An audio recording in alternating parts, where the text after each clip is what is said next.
Alright then, welcome back you magnificent mortals to the Nukeshot Motorsport YouTube channel, where this morning we have finally installed update 1.32 of GT Sport. It would appear that the audio is working just fine, so I can turn that down on my phone. So yeah, update 1.32, let's see what we have in store for us. 8 new cars, special stage Route X, which is an interesting track to bring back.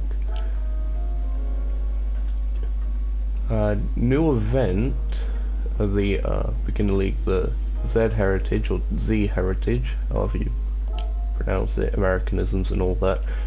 Tokyo Expressway South Inner has circuit experience now, and Cambridge has some new scapes. Okay. Oh, what's this? Gran Turismo Live. Oh, this is a thing that they advertise on their website for a while now. I was wondering what this sort of icon over here was. So, stuff from the World Tour all the way up to the finals at Monaco. Okay. Oh, sounds interesting. I'll cancel for now because we have our own content to make here. So let's just do a quick check here. Here.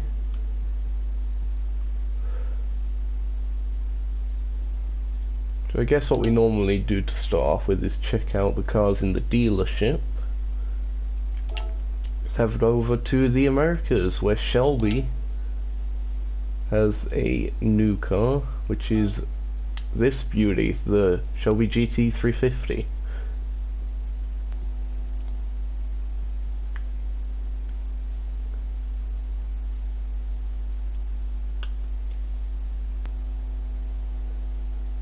Looking very nice right there. Very, very nice classical muscle car interior there. 304 horsepower, which, given it was built in 1965, that is definitely a decent amount. And only 1,270 kilos. That's quite lightweight for a muscle car, I might say. Of course, Carroll Shelby only had a hand in tuning it, given that it is in his dealership.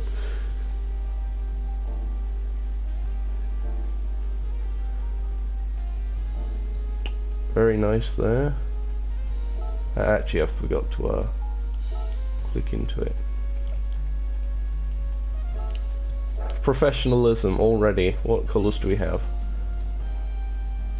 Wimbledon white. Wimbledon white with the side body stripes. That does that. And then, yep, that just adds the stripes there.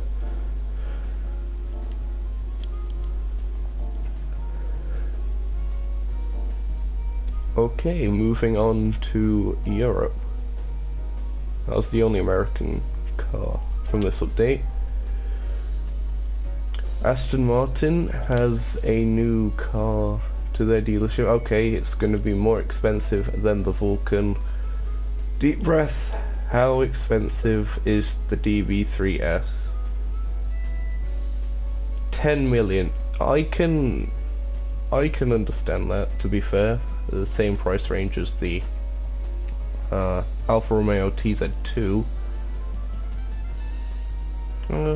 Similar sort of performance-ish. Low horsepower, but very low weight as well. Wouldn't surprise me if we can use this one in the what was it? The nostalgic 1979 event or something like that. Even though it's from 1953, which makes it a very old car. For this game in particular, one of the older cars in the game. If not the oldest, I might have to check that. Either way, it does look very, very nice. It's a Pebble Beach winner, as you can tell by the icon below the name there. Very, very nice indeed. And again, I forget to click into it so the notification goes away. Available in one colour, as you vaguely might expect.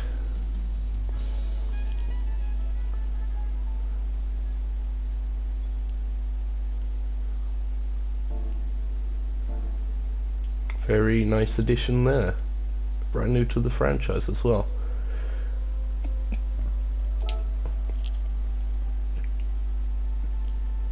This is the one I'm most hyped for, of course, the TVR Tuscan Speed 6, the return of TVR.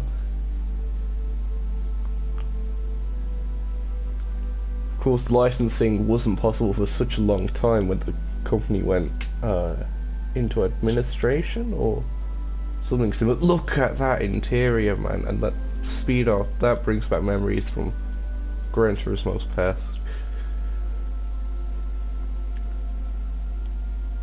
But licensing possible again now. Hopefully it opens up a few more opportunities in the future.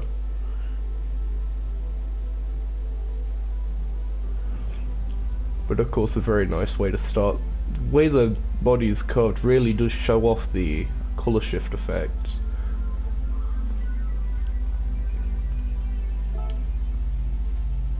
Oh, yep. Here we go. All of the colour options on the planet.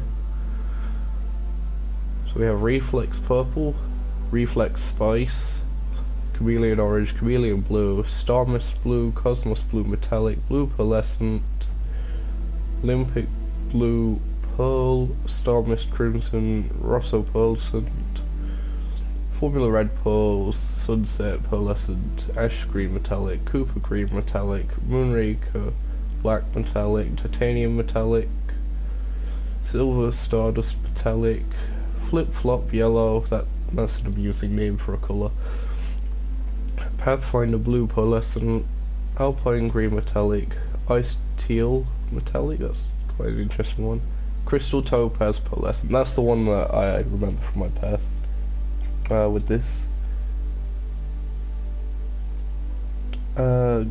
Clean Motorsport Racing Association, I wonder who that is.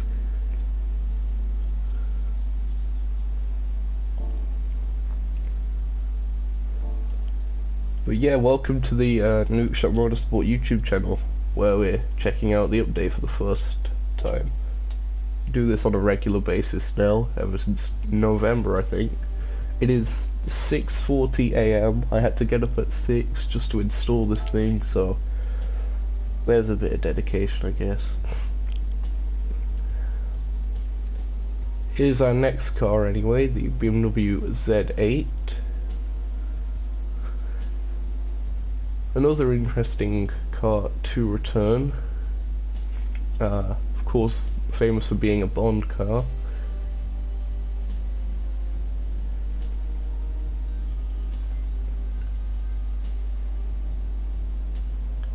As the name would suggest, also a relative of the BMW Z4, which I am particularly fond of.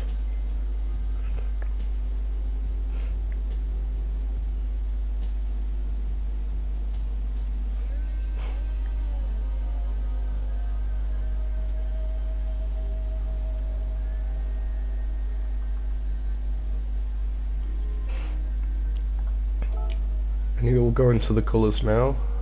Just reading chat for a bit. Titan Silver, the Stratus Grau, Schwartz, Topaz Blau, and Rot. Because I can speak German somehow, all of a sudden. Yeah, it's 6 in the morning for me, over here. You can tell because I've got a bit of a blocked nose. That's probably picking up on the mic, but fun times for all. Anyway, you can't have enough BMW in life. We all know this. Now, how expensive is this thing going to be? Oh, it's more expensive than the 919 hybrid. Well then, let's see. 1.2 million, okay. Okay. Interesting. So of course this is the Porsche 356A from 1956, another very old car, much like the Shelby we saw earlier. I know in particular that good friend Snipperator, aka Snippy Boy, was very happy that this is finally in game. He's a very big Porsche-holic. Not a fan of the roll hoop on the back, as he made known to me yesterday, but I'm sure he can suck it up and deal with it. He does look very, very nice, though. Of course, you can see the lineage with the Beetle as well in the looks.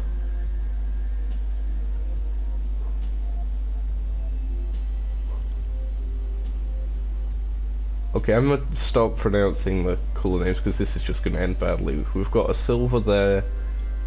We've got a slightly darker silver here. Some more of a grey, but that's a very nice looking blue there. Aquamarine, I can speak. Aquamarine blau. So aquamarine. It's sort of darkish green, not quite British racing green. It's sort of a slightly different shade, I think. Sahara beige, interesting one.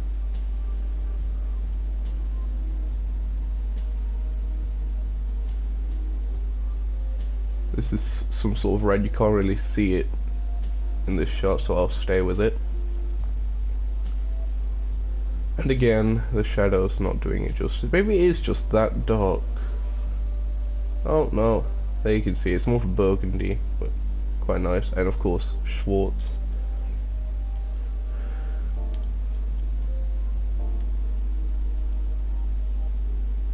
Oh, it's the same-ish sort of car featured here on the channel, so quite interesting. Sure, it's featured in the museum section as well. So into the Scuderia we go, and don't worry, we will be getting to the Integra shortly. Oh, now this is an interesting choice. The Dino 246 GT used to be 60 grand on Gran Turismo 6. They've upped it quite a lot now to 500,000, which might be a bit controversial given it is an N200 car. Then again, the Porsche was an M100 car and it was 1.2 million, so that's the thing. Of course, being a classic Ferrari, of course it would worth it to the right buyer, Ferrari fanboys and such. Sebastian Vettel wannabes and all that.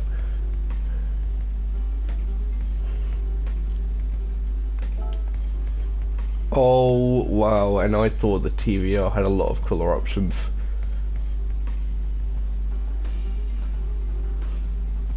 Let's just roll through the... I'm gonna have to go to studio scenes just so you can see them all right.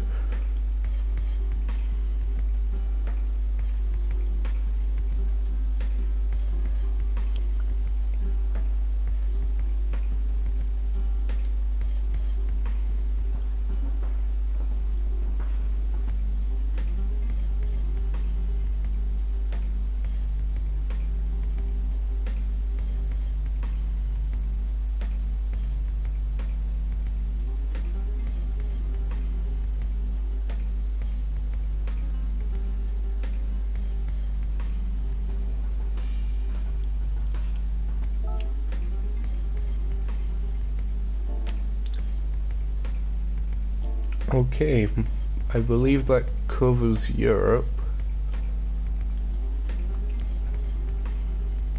Yep, indeed it does.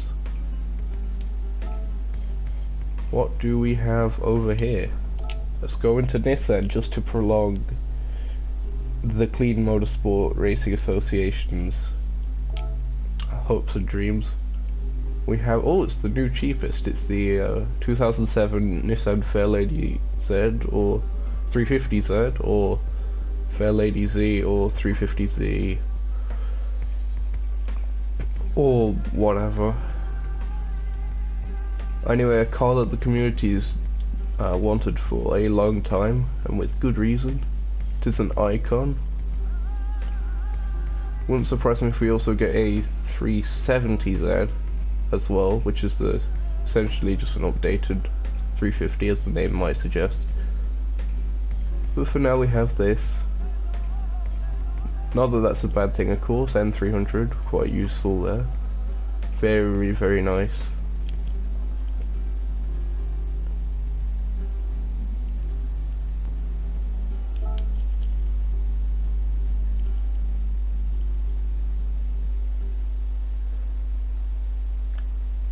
Premium Passionate Orange. Now this was the colour that has a lot of nostalgia with me, at least from Gran Turismo 3. In the arcade mode in particular, I believe that this car was one of the ones you would unlock from one of the, well, like maybe even the first of the, what were they called? When you get like gold on the first 6 sets of tracks, it unlocks the next set of tracks, and it also unlocks cars, I believe. All depending on difficulty, I'd imagine. So yeah, that's what that reminds me of. Burning Red as well, Monterey Blue, Dark Blue. See, why can't all colours be named that simple like that? Just Dark Blue, Diamond Black, Blade Silver. I was about to say what kind of blades are silver. That is the most stupid thing I've actually come up with in my head for a very long time. Brilliant Silver. What's so brilliant about it? You can't really tell from this angle because of the sunset. That's what's brilliant. And White Pearl. There.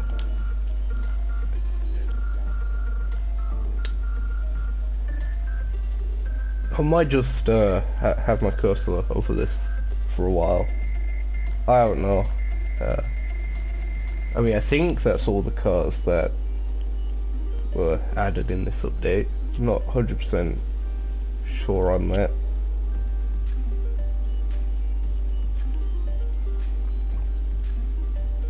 Nah, I'm just joking, of course, there's one more.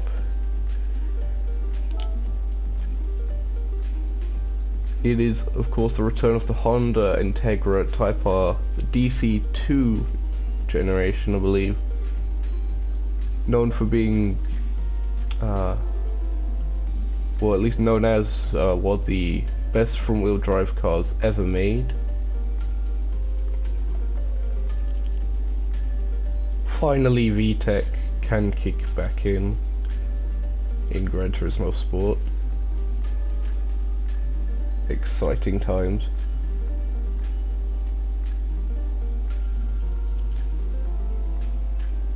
Hello, Samir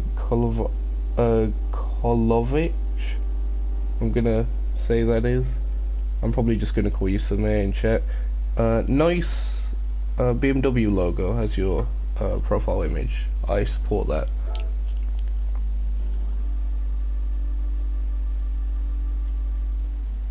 Championship White, of course, classic Honda colour there. Vogue Silver Metallic, Starlight Black Pearl, and Milano Red.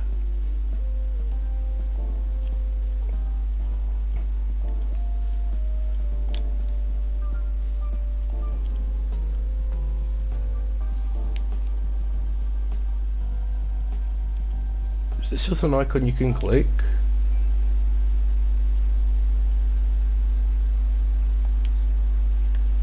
Oh, okay. We're back. That takes you to the Gran Turismo website, apparently. My apologies for that interruption. Just exploring the new features and such. But that's a good way of advertising this stuff. Anyway, Cambridge, a city of cutting-edge science. And also a city in the UK that I have yet to go to. I believe only some of these are new because Cambridge has featured in the Scapes before, but it has its own tab now. So here are said Scapes.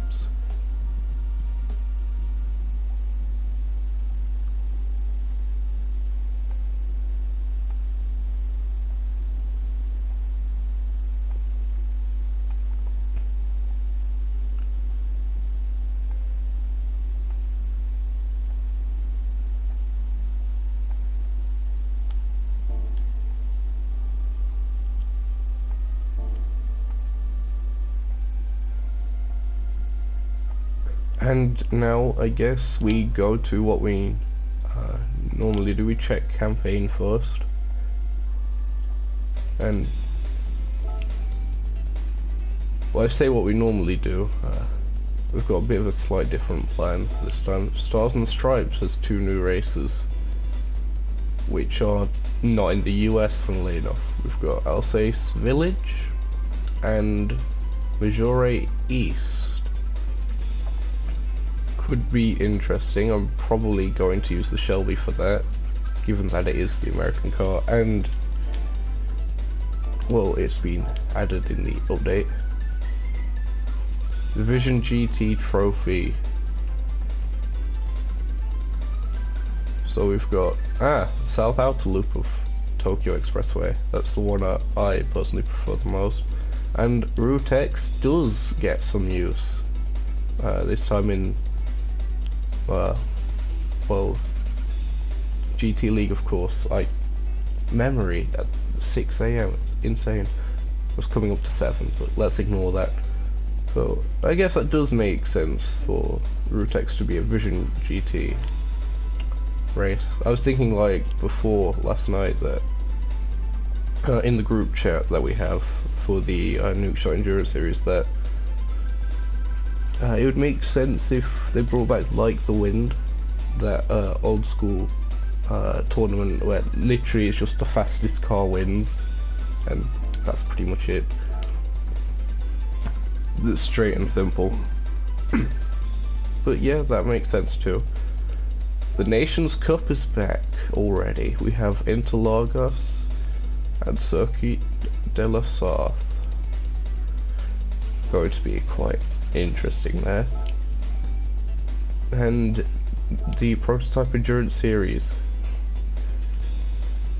We have Fuji Speedway at last. Oh, is this the first time that Fuji Speedway Short or Fuji Speedway GT layout has actually been featured in the GT League? Maybe. I think I recall it not being in the other ones, but we'll get to that when we get to that. I apologise for me constantly dying. Death is a bit of an inevitability right now. Not much I can do about it. Circuit experience. Yep, Tokyo Expressway South. We will get to that after one small thing that I need to do first. We're going to arcade mode, we're going to time trial, and we are checking out this new track straight away. Special stage Route X, okay. Got some different times of day here. This one looks like the best one for showing it off, so we'll choose that. Garage cars. Need something fast, but not too fast. We might test the Tomahawk out later. Maybe. I'm sure that's going to be on everyone's mind. What speed can the Tomahawk do now? Yeah, this makes sense. McLaren P1 GTR from the last update. And yes, I use an automatic gearbox. Shame on me and all that. That's just how I am. I'm more American than most sim racers, to be fair, in that aspect.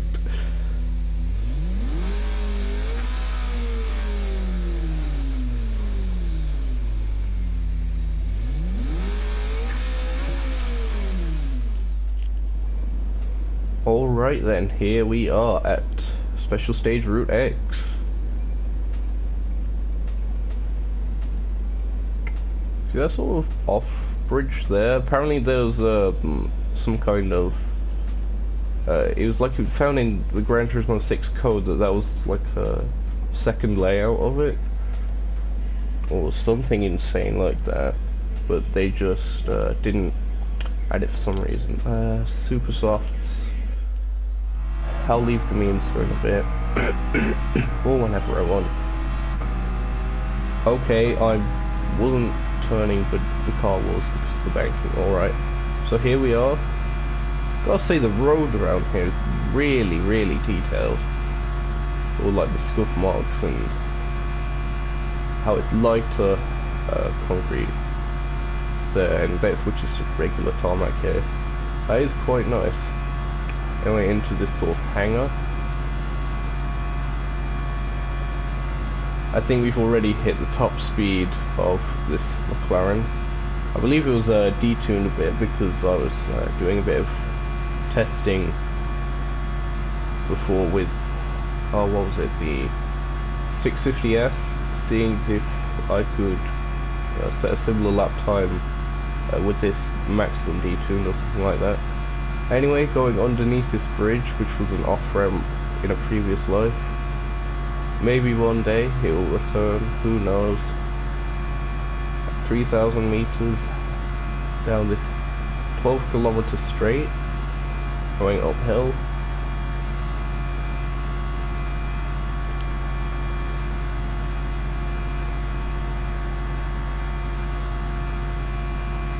Dropped a singular mile an hour there, but we're just about to go on the downhill.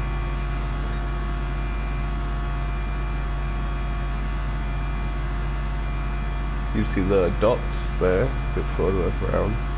Interesting how these land masses have no real grass or anything, that literally just dirt. It reminds me of back in my Mod Nation days where I designed free roam tracks. You could literally just sculpt the ground. It looks very similar to this.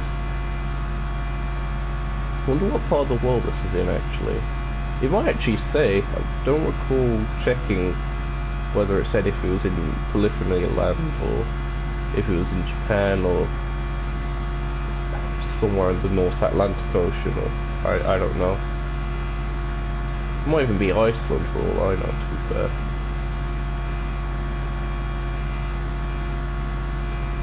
Oh, there's like sailing boats over there, I just noticed. Nice. See, on a track like this it suits me because I'm allowed to get distracted. I appreciate that. Anyway, time to start turning again.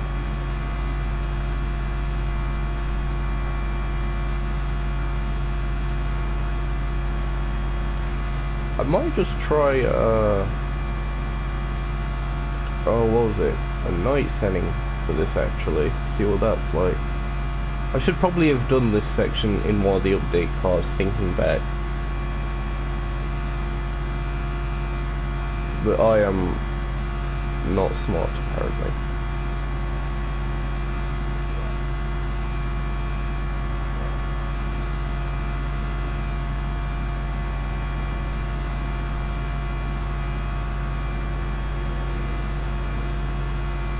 Okay, airfield on the right there. It's very well detailed. I think the rendering distance is quite nice as well. Of course it has to be with it being such a straight line on the track.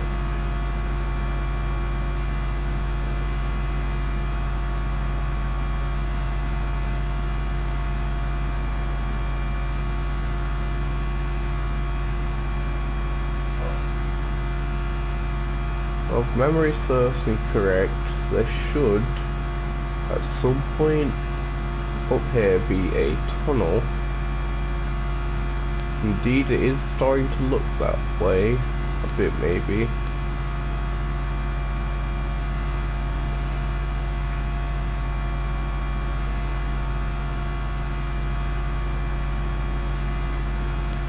It's very isolated, this place.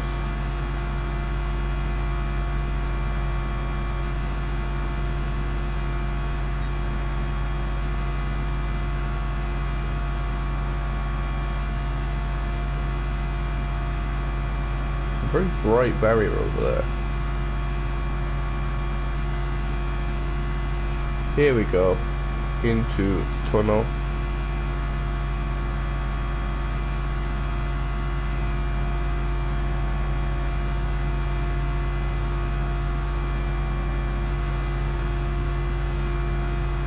Interesting addition of the Gran Turismo advertising on the sidewalls there, actually. Not sure if that was in other games, it was just like a Armco barrier or something. I might be wrong, of course, I usually am. Some kind of weird satellite dish configuration over there. As we reach 10,000 meters on the other straight.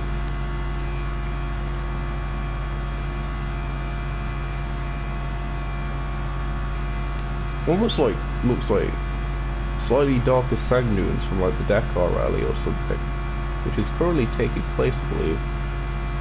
It might have finished by now. Yeah, check on that.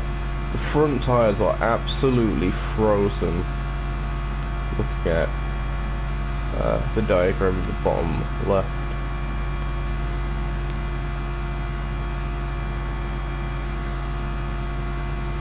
Oh, there's a jet up there.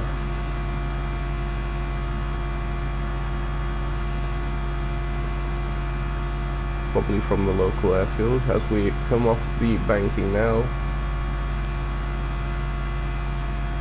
let's just quickly see what the pit lane's like. Super soft.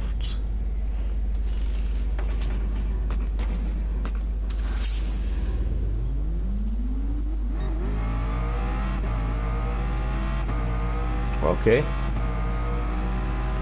Alright. So that was a lap of Special Stage Route X. Now, I'm not going to do a whole another lap again at night. Just the first sort of section, I think, will be enough. Like the first straight, maybe.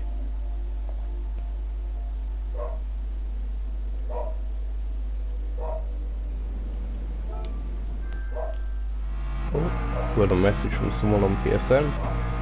I'll have to check that after the stream.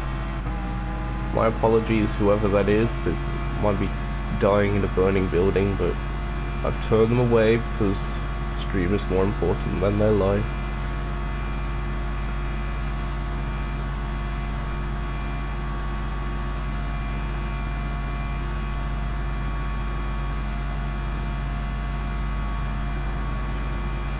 Oh wow, this warehouse is bright.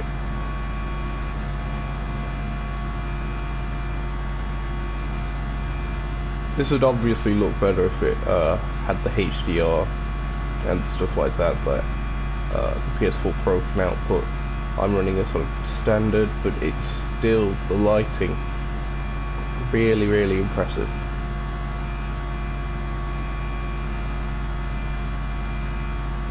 Yeah, look, you see that sort of off-ramp going off up there on the left. Oh, look on the right though at those. That's probably the airfield, isn't it? All that way over there.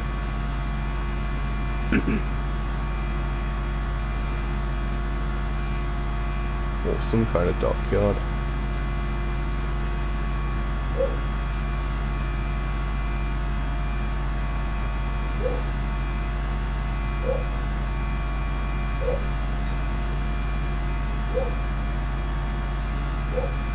Oh, look at the lighting.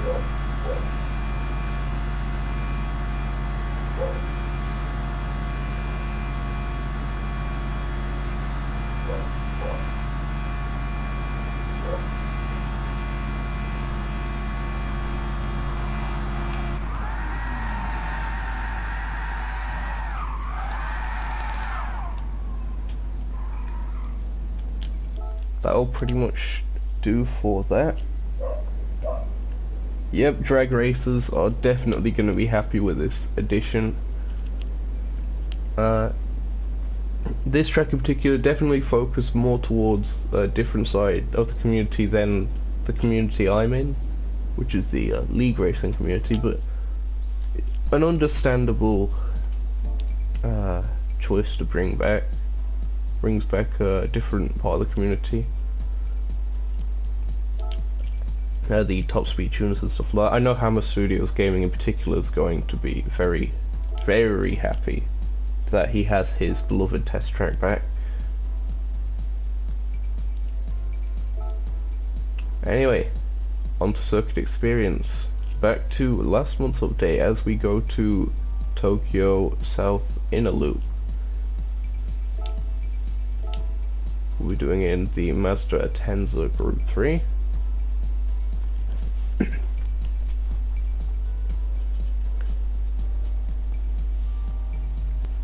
One thing that I'm going to check out in my own time probably is whether Special Stage Route X has some kind of weather setting that has a bit of like sea fog going up across the track in the areas that it goes over the water, like at the bottom of the circuit. I think if they added something like that, because they've done fog at Maggiore and Nürburgring, so just a similar sort of effect would be quite cool in my opinion.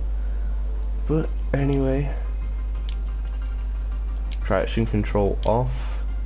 I cannot cheat by using a softer compound, bother. They definitely seem to be not letting me get away with anything recently like that. Anyway, Tokyo South in a loop. Expect many walls to be hit, as in my last update stream. Oh, or not. 15, 16, 17. Whew, okay. Gold on turn 1. Not bad, intergalactic fruitcake, not bad.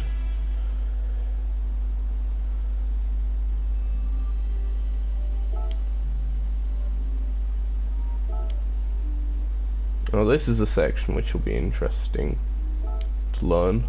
This sort of dockyard square, as I've nicknamed it. I've nicknamed things many occasions, but still. Oh, have I outgrown myself? I haven't. This Atenza has good brakes, it would seem, and is very kind on the throttle as well.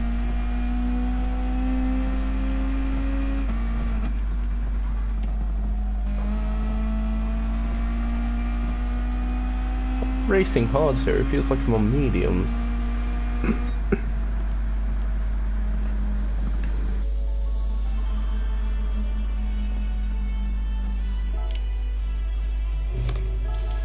That's another 39 grand in the bank. The daily workout's been completed, so at the end of this we'll be checking out what that is. If it's an update car, then that makes my job a lot easier, or my bank account a lot easier, I guess.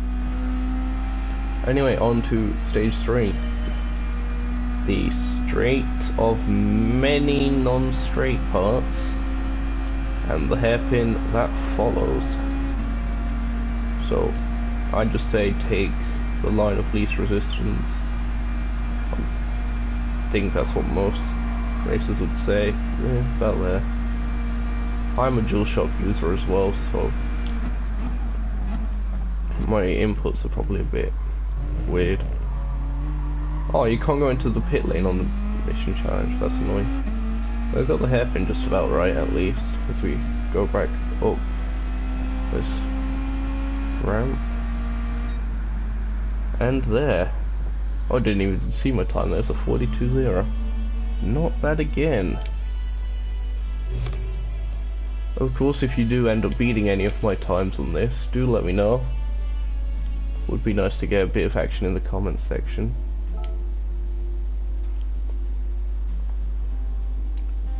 Yeah, according to this, I'm the first person to go through these tests. Let me just check. Test 1. Yep. first person on my friends list to do so. Now this sector can be quite annoying at times, but we'll see how we go.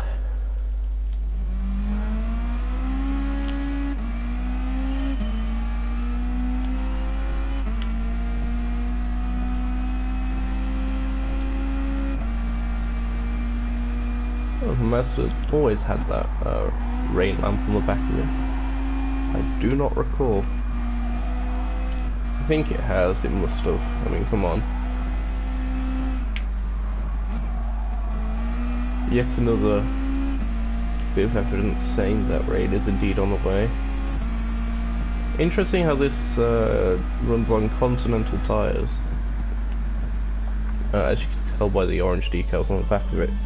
I believe that's because Mazda's Daytona prototype that they ran for quite a while, not sure if they still do, I think they do, has a very similar livery to this, and it also ran on Continental tyres. I believe, I'm not 100% sure, it might have been a championship regulation thing. I should do a wall tap just cause. I'll see what I can do. It's probably gonna happen on this lap, where I have to put everything together. Wait, what was my time on the other one? 33.6, okay. That was gold by a second and a bit.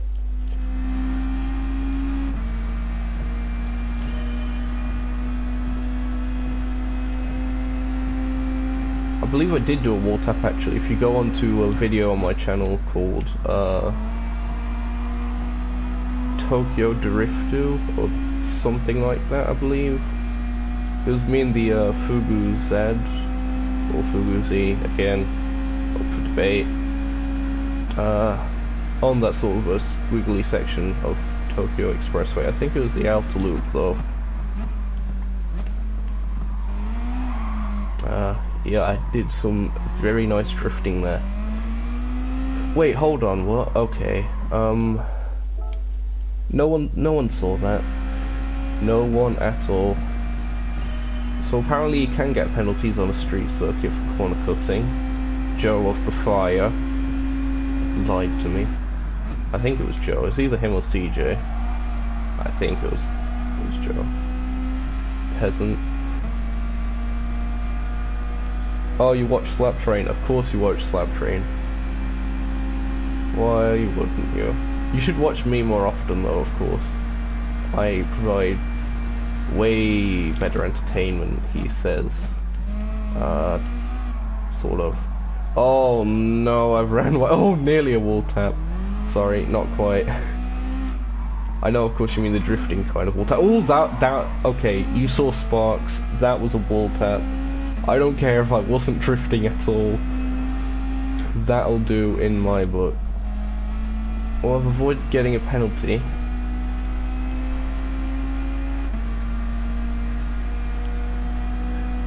Currently at 4 viewers in chat. Unless you'd have joined me this early in the morning, at least UK time.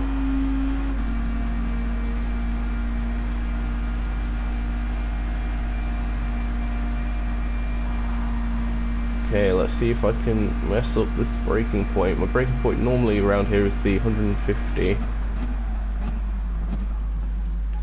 Might be able to go a bit later than that, but 150 is playing it safe. Could have ran a bit wider on exit there, but don't want to chance it. Nothing really at stake. If I'm really pretend to go improve on my times later for competitive reasons. Oh wow, okay, that could have been better.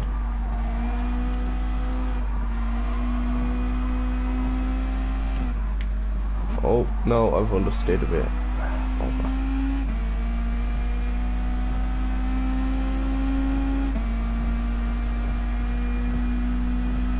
Well, it's the gold, it's 203.138.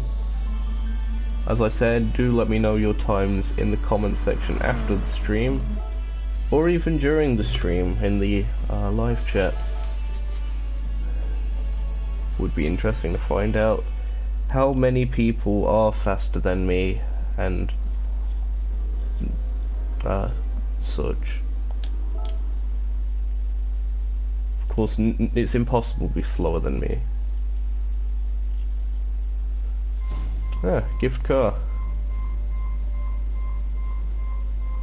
What a selection we have here. And that's the Chris Holstrom concept Chevy Nova. I think I have one already.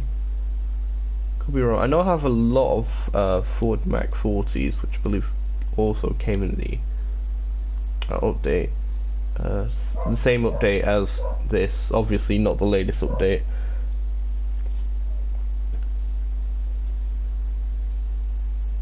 Well, I guess we all have different specialities and stuff there. Clean Motorsport Racing Association. Ironically, with a name like yours, you're a better drifter. Funny that. Anyway, got some decals. Again, it's a shame that we don't get the actual circuit logos. I only got the circuit logos from getting the Steelbook edition. I believe it was some kind of extra feature that you get. But it only had the circuit logos from the circuits that were in-game at launch, so I don't have like Fuji Speedway or Circuit de Saint Croix or any of those. Ah, there is an update car in this. A Ferrari Dino up top. And look at that. I've already... Yep. Okay, I'll take that. It's a bit of a weird colour. Not exactly the Ferrari red I would have liked. It reminds me of a colour from Burnout Dominator.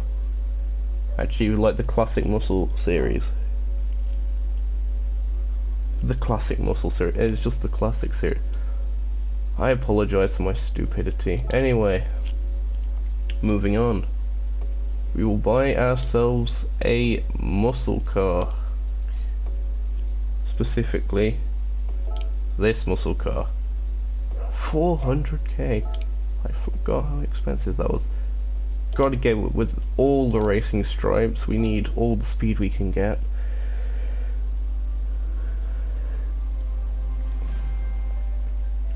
It is a handsome car, isn't it? It's very, very nice to look at there.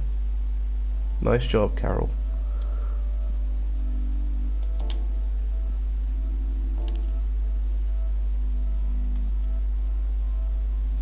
Yeah, the sound's definitely going to be an interesting thing. We'll have to see as we go into GT League, as is tradition on the channel to do these events. Stars and Stripes, taking the American car to France for some reason, I guess.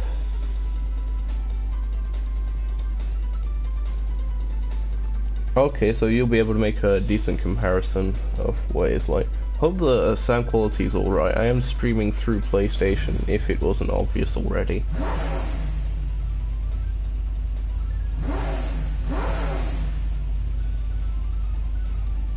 Now that sounds a bit spicy to me. Oh, it was quite a late at night setting there. Traction control off. Should I cheat? I think I shouldn't, because it's a beginner event, and if I suck, then I just suck. Here we go then.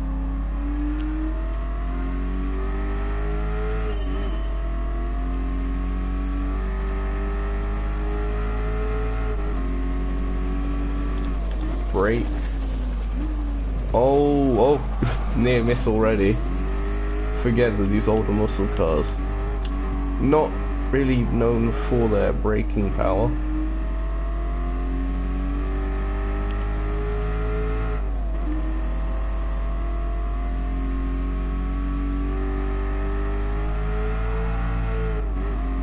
So stop braking there probably. One could brake a slight bit later than that. Very rare that I actually drive road cars. It's mainly just in these updates. Oh, there we go. A bit of a slide on. Oh, okay. Rip up, please. I beg of you.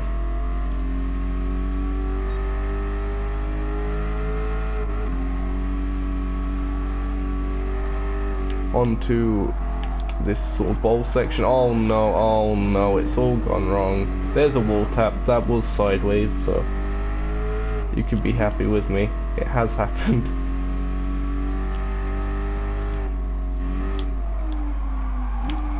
Oh, a bit more sideways action there.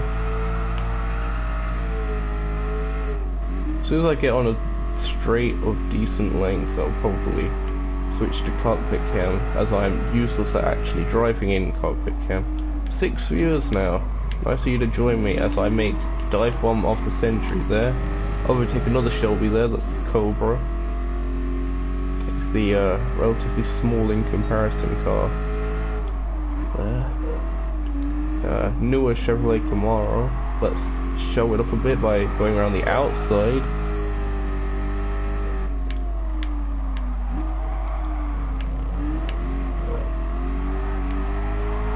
Okay, into cockpit mode.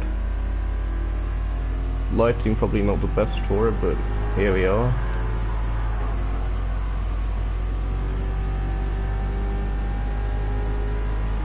And as we go into a braking zone, I am forced to leave said cockpit mode as I suck at driving any other form besides chase cam. Actually bonnet cam I can do, was fine, but occasionally when I'm really sweaty on like an NES fastest lap sort of thing, I occasionally go into the realms of bonnet cam or roof cam. I think it's roof cam actually in this game. I think it's bonnet cam in others, but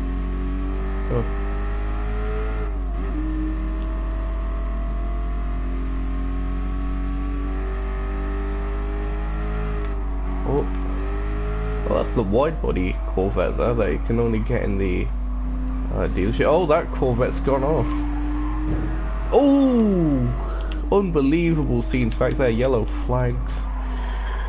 Ex-Maddie G would be proud of those scenes right there.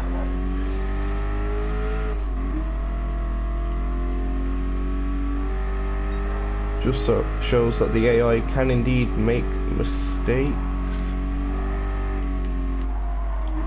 Oh no, not again, not again. Oh, okay. That was a bit spicy.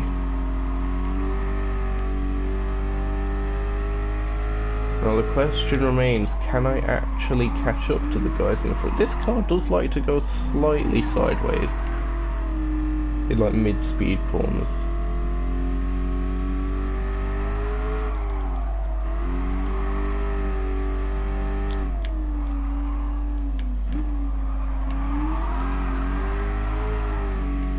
Oh, it looks like I will catch up. That's what the indicators look like, or hazard lights. In case anyone, for some weird reason, was wondering that.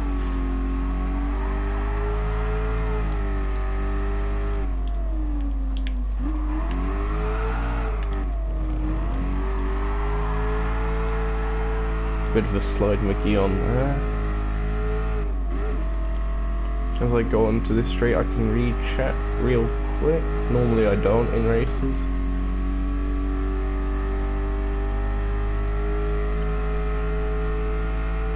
Okay.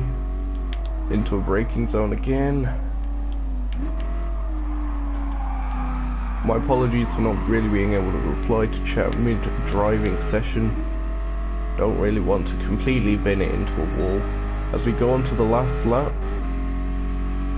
only 4 seconds behind these guys. That is a 2002 Dodge Viper up ahead, I believe. Is that another Shelby Cobra as well? That's ahead of that. Looks it.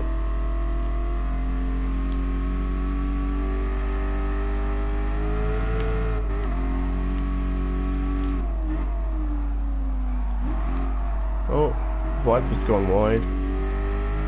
There we go. Oh wow, okay. AI is getting a bit racy here.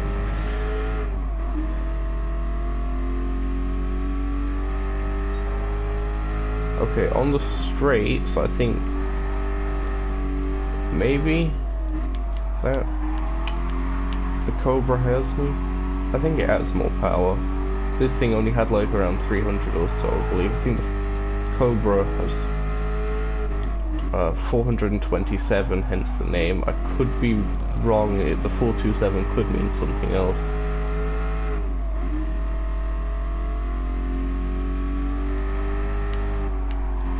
Oh well, the pressure's got to him, he's gone off. And he goes off again, he's gonna spear back into me, as he know. Okay, calm down lad, it's only a game.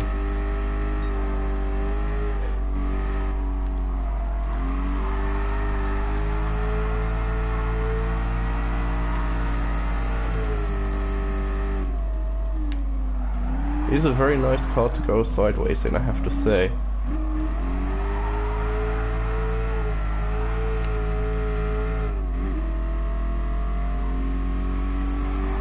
No! I should have seen this happening. I'm gonna have to do a dive bomb into the last corner to win this. Oh why? Helicopter, help me here. Knock him off the track or something. No! Come on! No! It hasn't worked!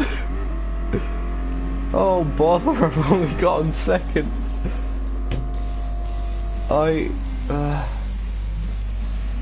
On a beginner league event as well, I really do suck.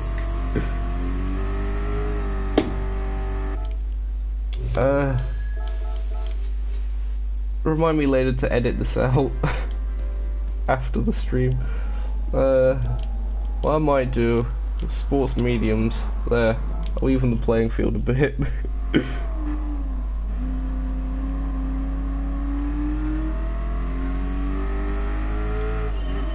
So yeah, same race again, I apologise for that, my own incompetence stopping me.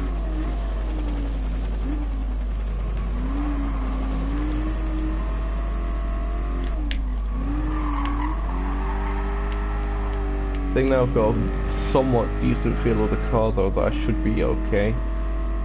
Actually start 20 minutes behind the guy in first. I really don't wish, actually. 3 laps to gain 20 minutes, even though the race itself probably only takes around 8, if that. Oh no, that was a bit of snap oversteer there.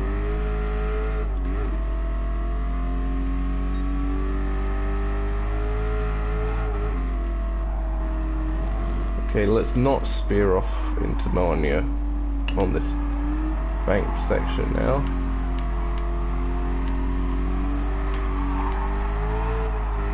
Oh, that Cobra's in the wall. Into the barrier has incorporated his AI into the game, it would seem. Oh, I'm into the wall and make the most awful challenge down the inside. Use the handbrake there to change down into second gear, get a bit of acceleration. That's how you manually change gears using an automatic gearbox. You just tap the handbrake slightly. Oh, a bit of a slide McGee through that right angle corner. Oh, there's a Ford Focus. There. Interesting. Well, it is American, of course. I just didn't expect it because it is a hatchback. I thought it was mainly a muscle car series. This, but fair enough to it. I'll look backwards a bit on this straight. No, that was a bad idea. I should have saw that coming. There we go, handbrake. Fantastic.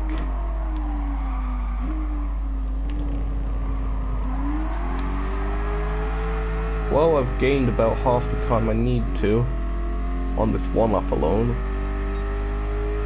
As we're coming up to the 2 Corvettes here that had a collision the last time. Oh, and again, no one in this championship can drive.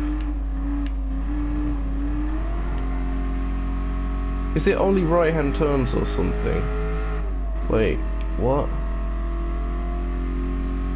But then again, the drivers on the screen right now are all European, so that wouldn't make sense. Plot twist, it's only the cars that can only turn left as opposed to the drivers. Dun dun dun.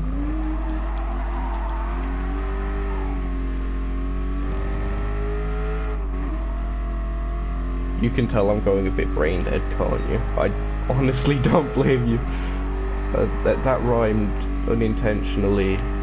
I'm trying to find something that rhymes with unintentionally now. It's not working. But I'm not a rapper. Well, lap 2, and I'm already catching these guys.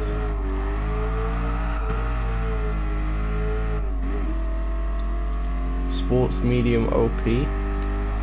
We will see. There's another rhyme for you.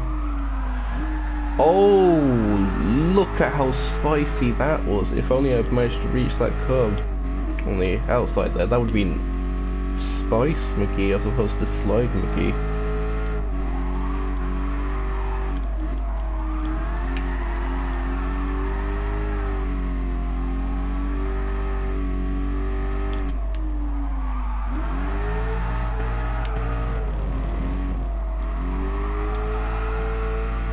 Oh, the Cobra's now ahead of the Viper. Looks like it does have the straight line speed over it. It would also be lighter, I'd imagine. I mean, just look at the thing.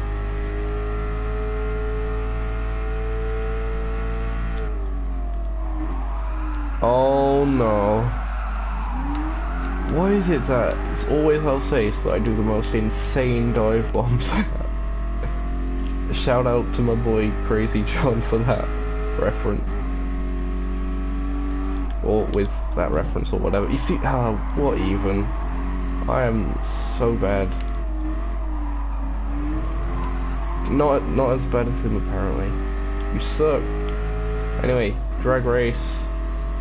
Yep. Okay. You have more horsepower. Whatevs. And again, another example of Americans not being able to turn right.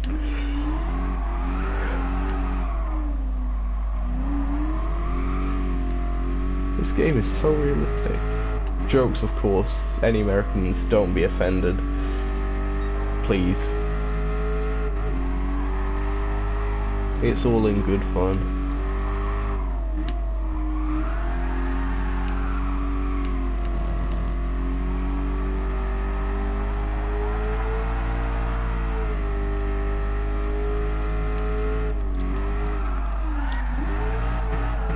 Smidge a handbrake there.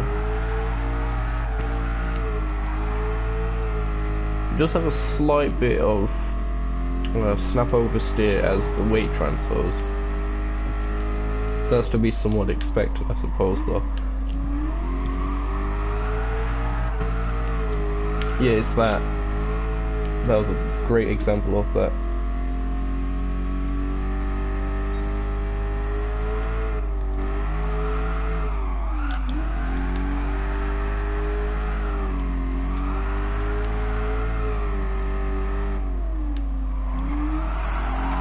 Oh no, not again. You? Really? It's deja vu. I've been this place before. I don't remember any of the other lyrics, but whatever. Okay. Season 3 Brands Hatch Tactics. Block him. Can block him. Have I broke too late? Find out after this commercial break. I haven't. I've won! Yes, lads. At last. Congratulations, me. And only me, because I am great, apparently. Oh, I had a car handicap. It at least acknowledges that. On to the next event, which is also not in America. It's the east layout of Lago Maggiore.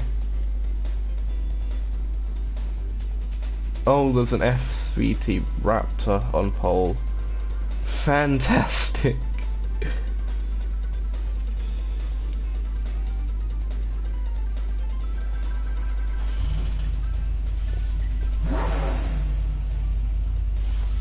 Slight delay there with the engine graphic. Weird.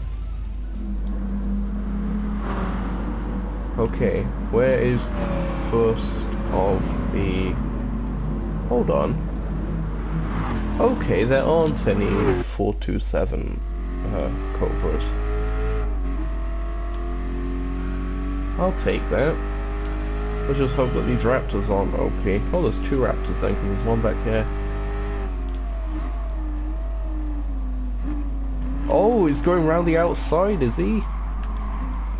Oh, wow, okay.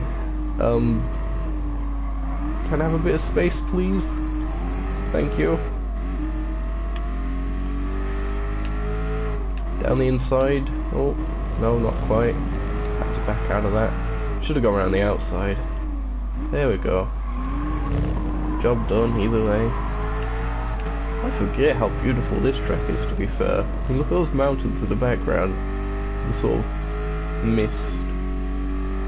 It's quite nice. Oh no, not again. Forget wall taps, we're doing full on other car taps right now. Oh, okay. I know it's the racing line and whatever, but still. Bit risky.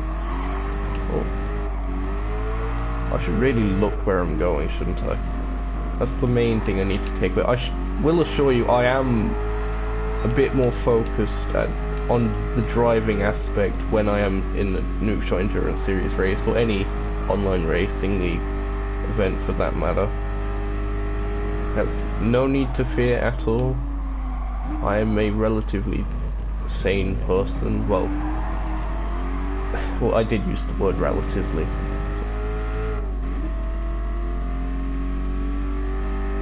How many races? This is the last race of this particular event. Then we move on to the next league up, which I believe is the Amateur League. I can't quite remember what the event there was. I think it was the Nissan Z or Z Cup. It was that one, so we're using the 350 for that. The other 350 added in this update. This of course being the GT350. See what I did there? Haha. Jokes. S. Van Leeuwen is currently in said lead. Up there in the Dodge Viper. So it's the Dodge Vipers that seem to be at the top of this championship. Some of the Cobras.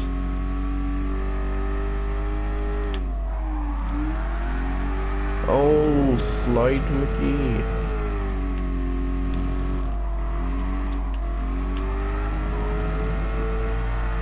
No doubt that would be a corner cut with penalties on.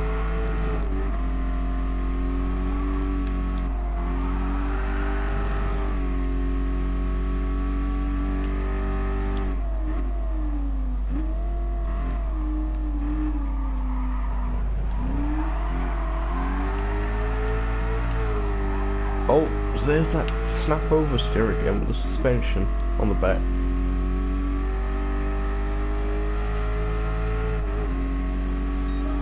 It's only slightly faster on the straight, so if I actually focus on driving and not drifting, I might be able to get him, although drifting is kind of fun. Come on.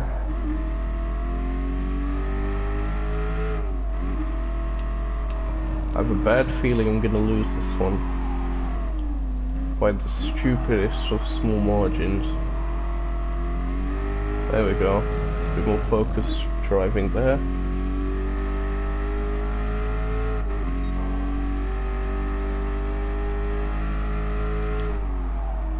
Into the braking zone. I've definitely made a bit of time.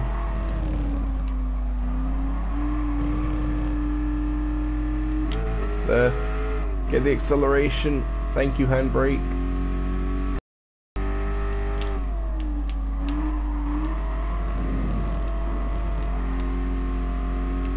Oh, don't tell me it's going to be another last lap dive bomb. It's looking that way, isn't it? Yep. I have no choice but to Danny Rick and send it. He's outbroke himself. I'm on the inside. He's into the barrier. He's not into the barrier, but he's into the wall at least. Into the barrier is a completely different YouTuber.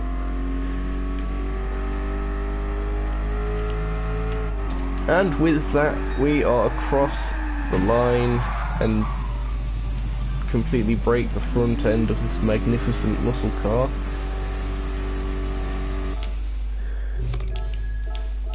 Oh, clean race bonus.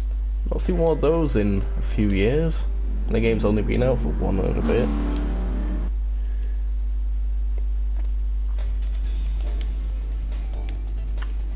Wait, hold on. What?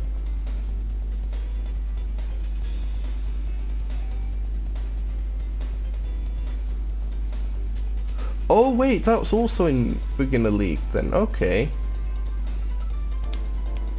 Fair enough. I thought it was in Amateur League for some reason.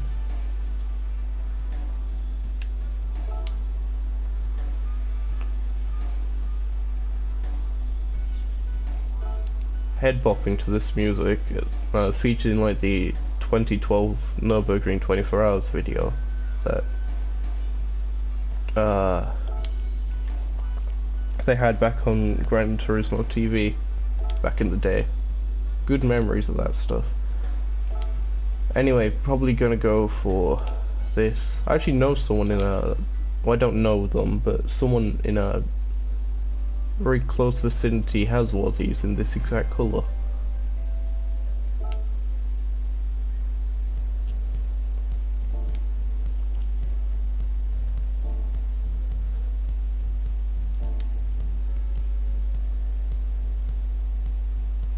Onwards to campaign.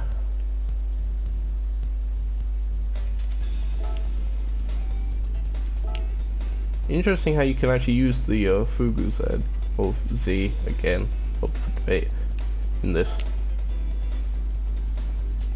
You know, being an aftermarket SEMA winner and stuff like that. So what do we have here? Hey, it's my favourite Roval in game because it's like the only Roval in game. But first of all, we're going to Tokyo Expressway South again. Already did a bit of driving here in the circuit experience. Can't wait for next month's circuit experience where we have to do a special stage route X. That's going to be really riveting. Is that circuit experience? I'm really looking forward to that.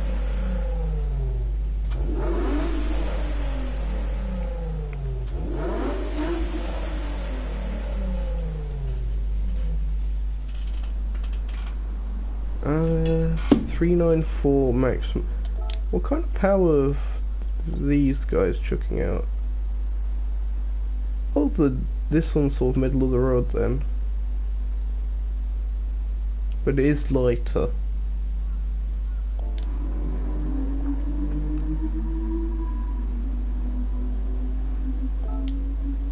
Traction control off. We'll go mediums again to be safe, because I never know how much I'm gonna suck.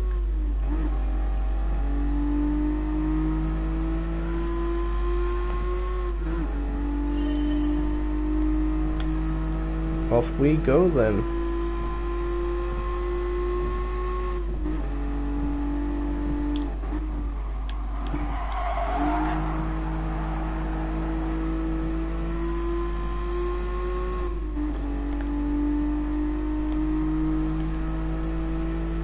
Making our pass there on the insideline.com as we come across a carbon copy of the car that I'm driving.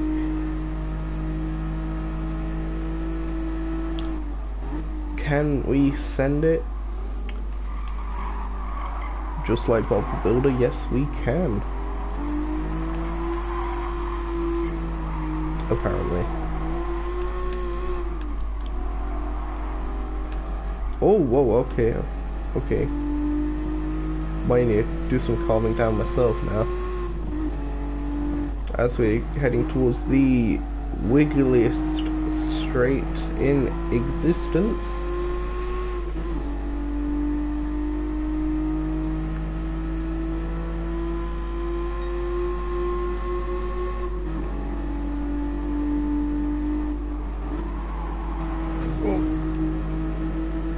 Into the barrier there, but the reverb through the tunnel is really, really nice at this exhaust note.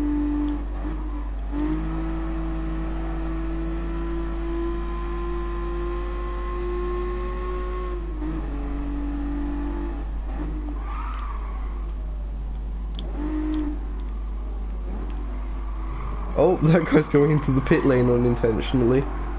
Unbelievable scenes. Interesting how that Fugu's has been re-liveried like that. It's quite a nice touch. There's a blue one.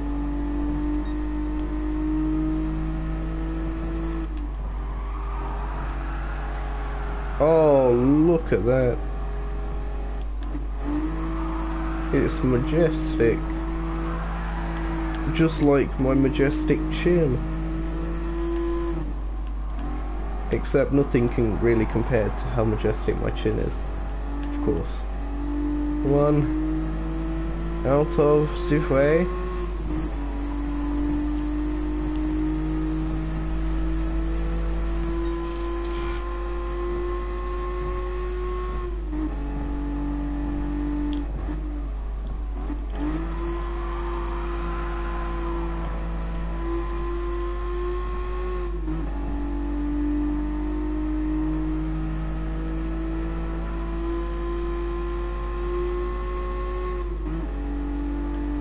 Oh. Just had a bit of a yawn there. It forced me to close my eyes. That's quite annoying.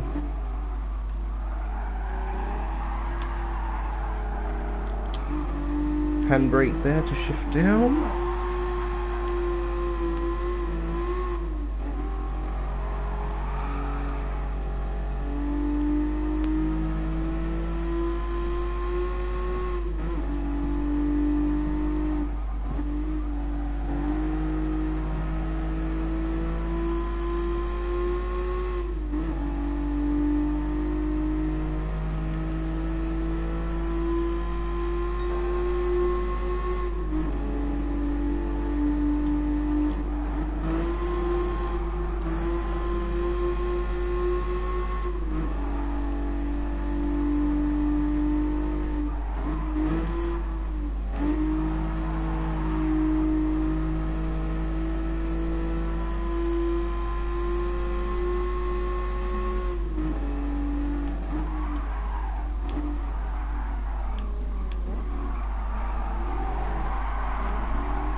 Don't think the handbrake helped that time, but never mind.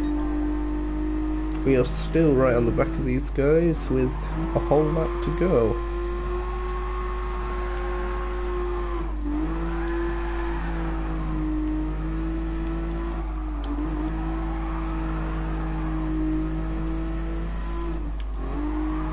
Oh, no, that's too early there.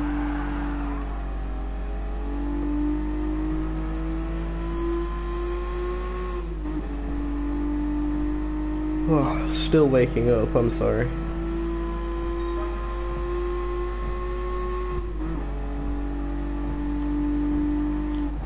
Coming up to 8 AM in the UK.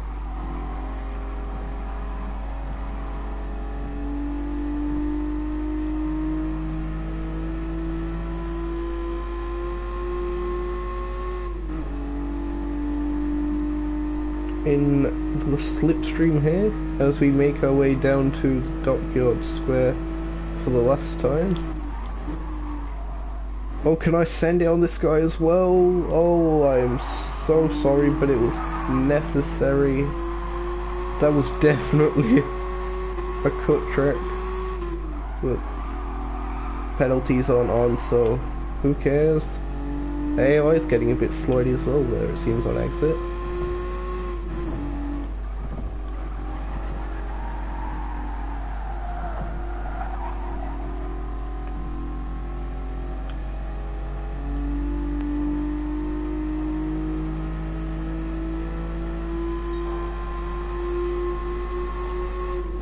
So overall, this car seems to handle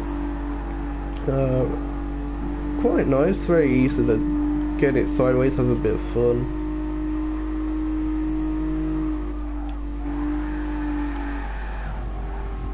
Easy to crash as well, as evidenced by me just then. Or just me in general, like, yep, there I am again.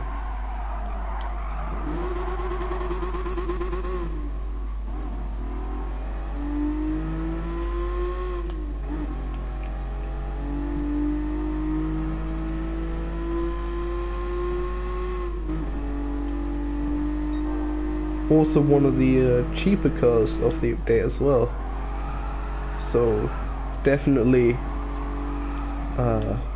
one of the update cars I would recommend buying and just checking out, because it's not like it's going to break the bank or anything.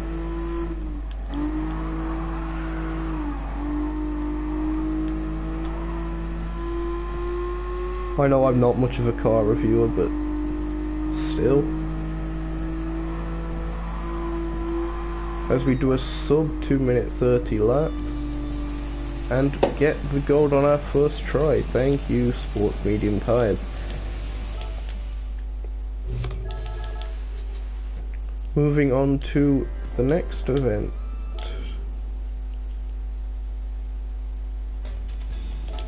Tsukuba Circuit.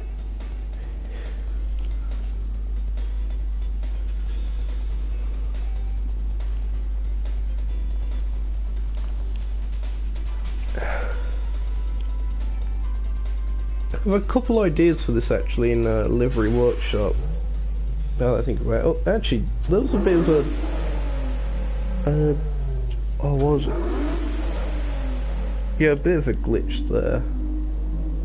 Because normally it would show the car and such, and there was a bit of delay on that. It happened before, I think, so that was a bit weird. You will see the Honda Integra Type R. Don't worry about it, I will get to that in time. Again, it being one of the more affordable cars, I will. I'm just going through the GT League events right now. In fact, as soon as I finish this event, or this race actually, I'll be generous. I'll buy an Integra and drive it around a bit. Be sure to leave a suggestion of what track.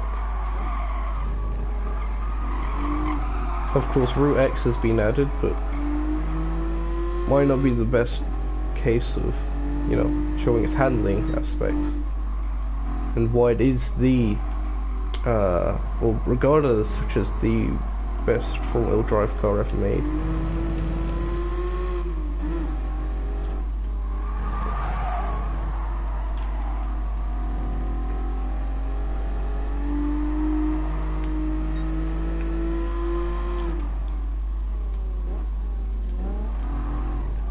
Can't quite go around the outside here. Bother. Oh, I can. There we go. Tsukuba's a nice circuit for these sort of mid to low end road cars.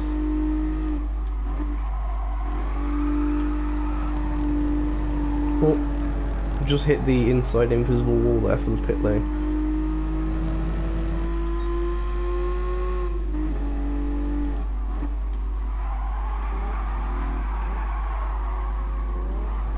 Of course, this at least used to be a fan favorite for drifting in online lobbies and such. It probably still is, to be fair. It is definitely that kind of course. See the sweepers there leading into this sort of hairpin.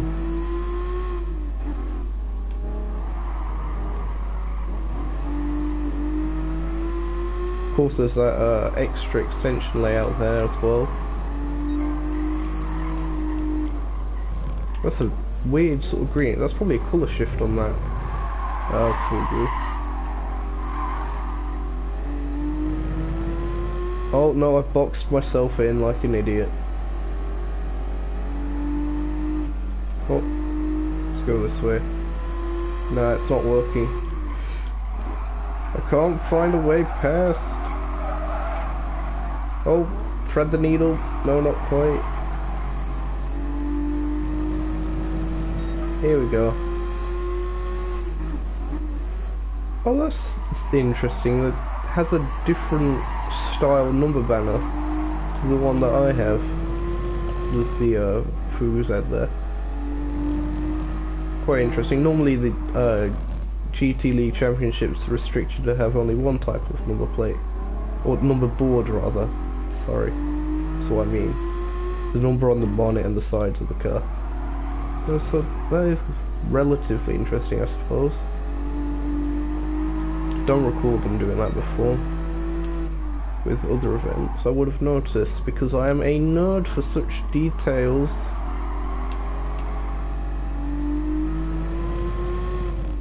One small slight annoyance of this car, the aerial on the back left, it does stand out and it does make the car look a bit odd. However, besides that, it's very, very nice. It was probably an accurate model of it, visual-wise. I forgot to show the interior, so here it is.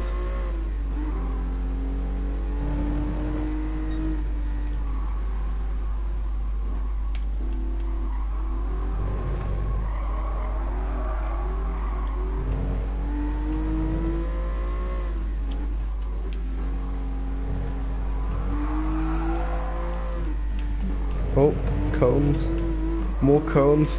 Fantastic. Oh, they're in my mirrors. I'm far slower in cockpit mode, as is evidence.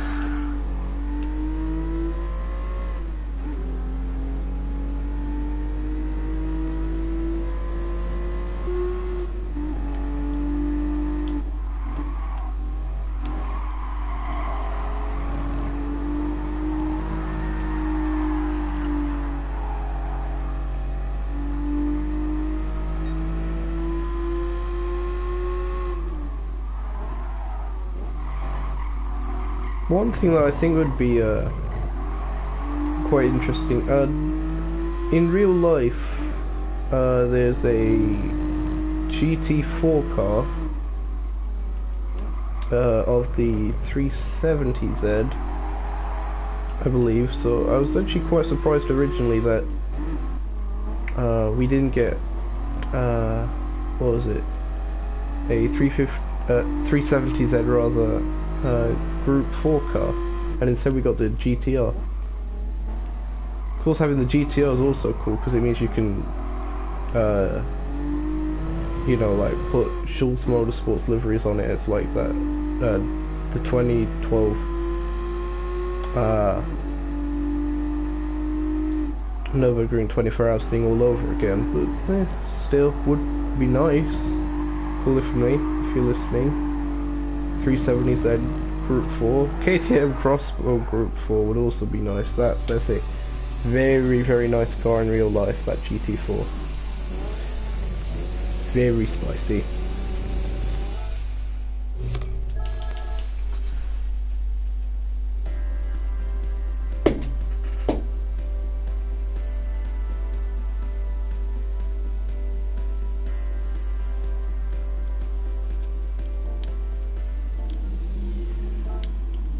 That actually brings me on to another point with the car we're going to check out in a bit, because I definitely won't forget. I probably will.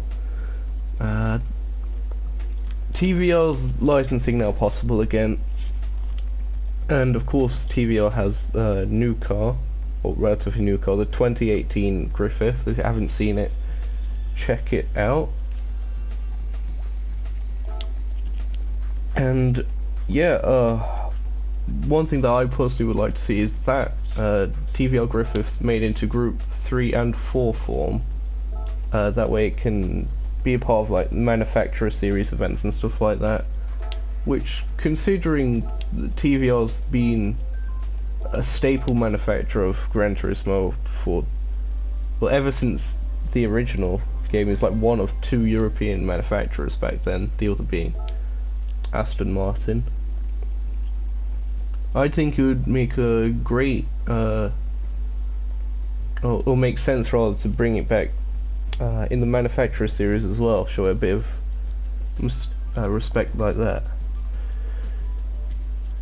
But of course now we have a Honda Integra. Did anyone write what track they want in chat? No, they didn't. I will... we're in time trial. What track do you want, guys?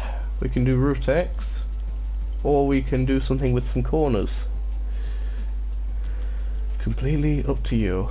Right now it would be quite cool if we had the hidden layout of Route X available, but we don't. It's just this. But yeah, suggest a track in the live chat.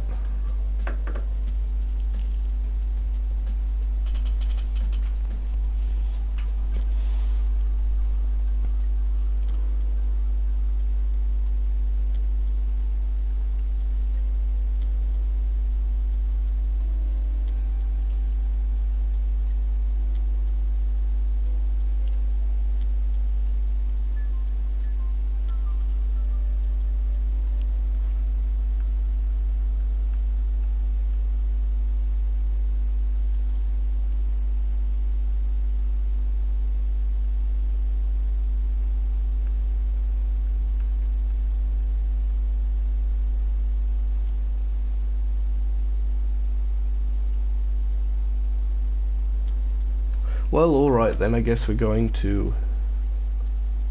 we'll go for sunset. Time of day here then. Since no one said anything in the live chat regarding what track.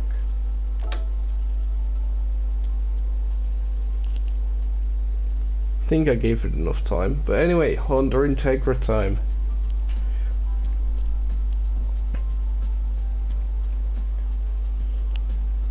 I suppose we can like swerve side to side and stuff like that. That's one way of doing it.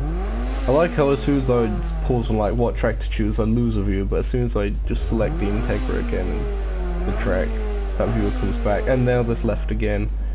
Viewers are fluctuating like mad. Currently at 4. Anyway, nice of you to join me again, as I've said before. Traction control on 0, we'll stick on the current tyres.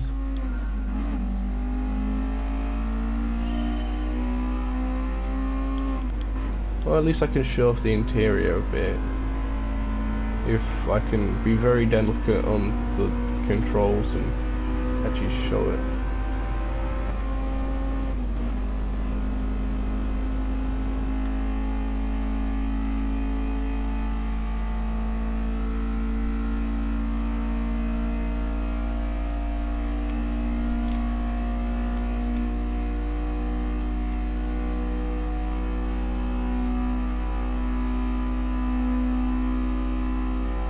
Now, it's probably just me, but it does look a bit pixely in places. Mainly like the rear lights and hood cam, some of the reflections, but I'll give it a pass. Let's see what it's like here.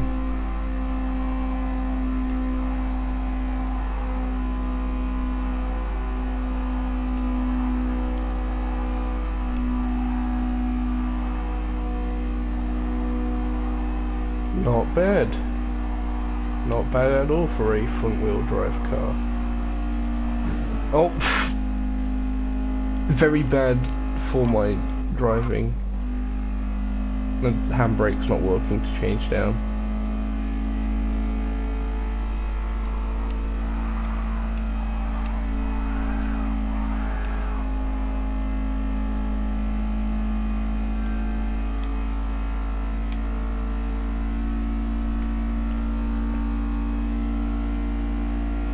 more messages through PlayStation Network.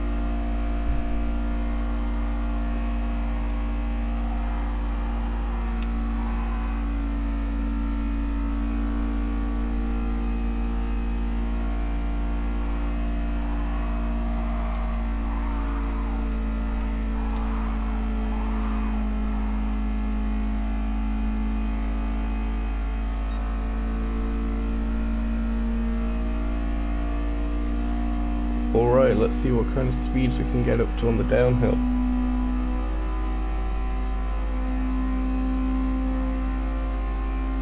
Can we break 150? We can indeed. Can we get to 250 kilometers an hour?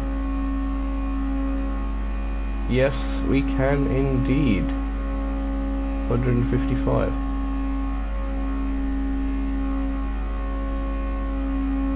Yep, and that's all it's got in it.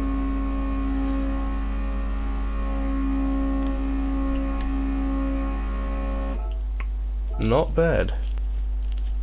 Not bad at all. I'll be doing a couple more quick tests like that with some of the other update cars, or at least the ones I can afford with my measly amount of money.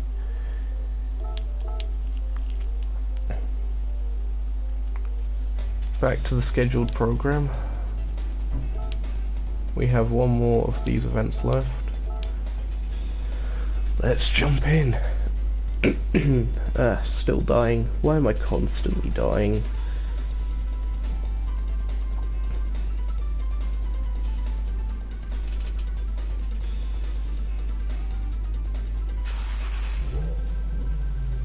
Yeah, that's definitely a bug.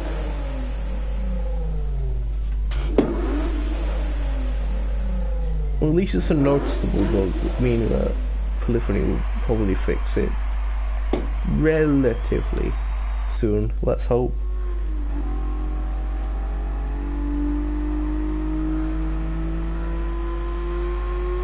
And yes, I agree, Cosworth V8 in the new Griffith, it does sound mint.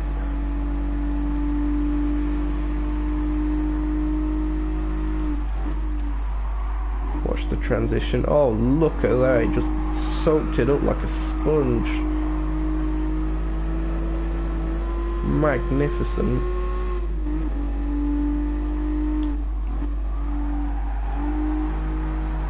And again, another example of AI drivers in this beginner league not knowing how to drive. Fantastic.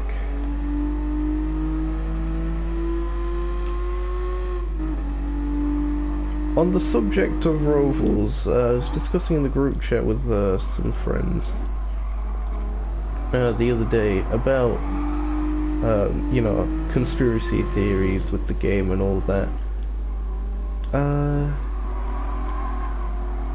I believe it was Nils that pointed out that the Daytona 500 was coming up in sometime in February.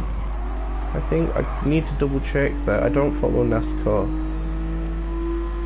that much, if at all, so I don't really know dates of things. I just know that the Rolex Daytona 24 Hours is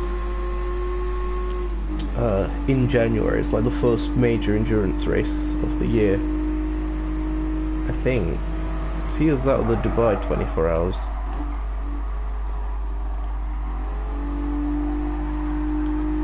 But yeah, I was talking conspiracy theories about that sort of stuff, and the thing with updates is you can, in some cases, you can vaguely guess a track based on the car silhouettes that you see. For example, with the, what was it? The update that came with Monza, there was quite a lot of Ferraris added, if I recall correctly. So that was a bit of a hint towards that. The May update, of course, May being when the real life Le Mans 24 Hours happened, also featured some Group C cars in the teaser images that Casanori sends out every month or so. So that pretty much hinted at Lasarth coming back, and indeed it did. So yeah, just subtle hints like that. So if we ever come across a set of silhouettes that look vaguely like NASCARs or stock cars, then I'd say there's a decent chance that either Daytona or Indianapolis would be returning with it. Maybe even both in the same update, given they've sort of been paired up together in the franchise in the past. They both came in at Gran Turismo 5.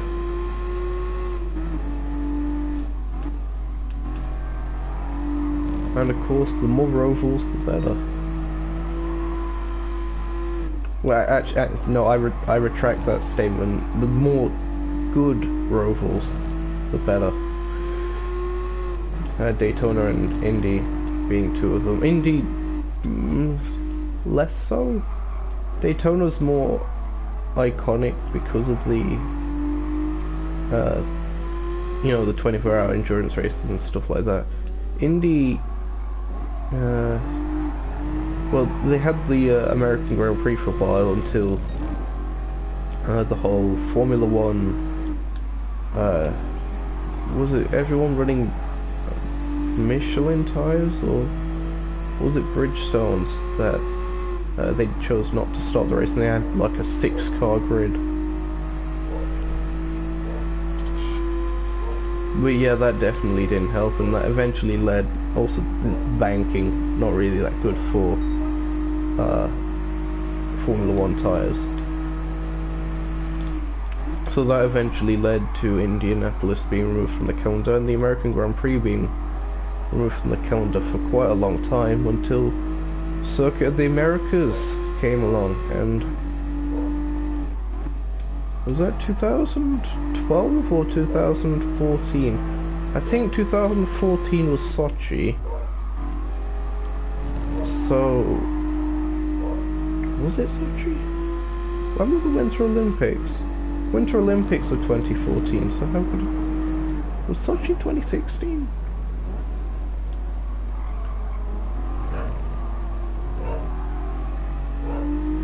Yeah, because London 2012 was the Summer Olympics, and then following that was Sochi 2014, so... Unless they converted the Olympic part pretty much straight away, then it couldn't have been on the 2014 F1 calendar. Again, I could be completely wrong. Feel free to correct me in the chat, in the comments, or whenever you like.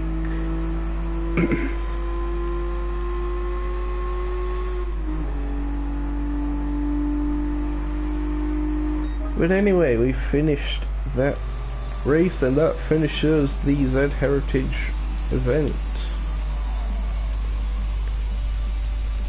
Really do like Blue Moon Bay. The infield A course, it's just something about it, I don't know. It's just different, it has character because it's probably the only Roval in the game currently. That concludes Beginner League. We're finally done with Beginner League for this update at least. We have some Vision GTs.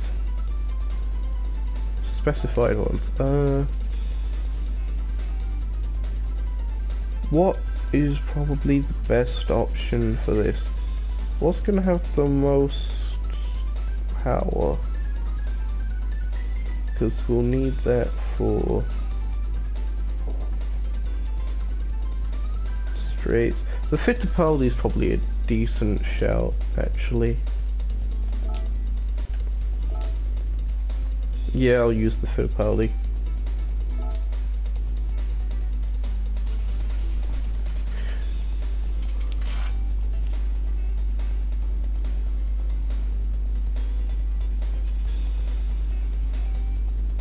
I was actually surprised that the Fittipaldi dealership wasn't listed as Brazilian, actually, given that Emerson is Brazilian, I think so. Well, of course, I believe this car was like some kind of connection to the Ford GT, the 2019 one. So that's probably why. I think it has the engine from that at least. But of course, this being Emerson's Vision, quite literally, Vision GT. We're on my favourite layout of Tokyo itself, and Tokyo in general.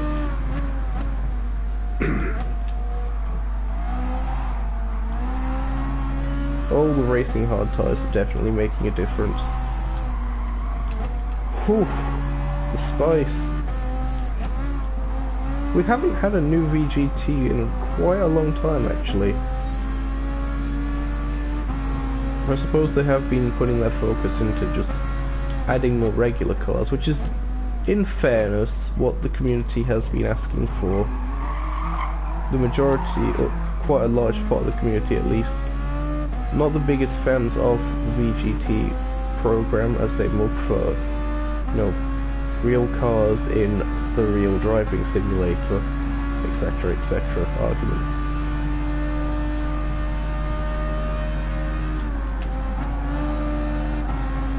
But yeah, just stuff like this, in particular, Fittipaldi, I do think, you know, has its place. It is a very, very fun car to drive. It's not completely steeped in the realms of distant reality and such. And the cars that are like in distant reality, like the Tomahawks, the Chaparral 2Xs, like the really extreme ones,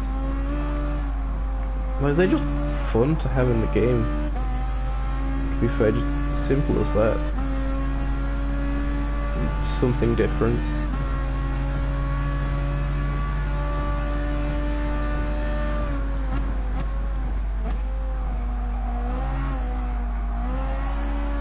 Some of them, like the Mercedes AMG VGT, I think would be quite interesting to do a one-make racing series in the racing version for that.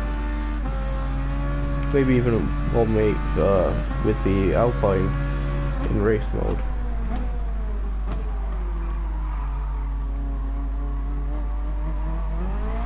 I was not sure if anyone's actually done that yet. This is really slidey.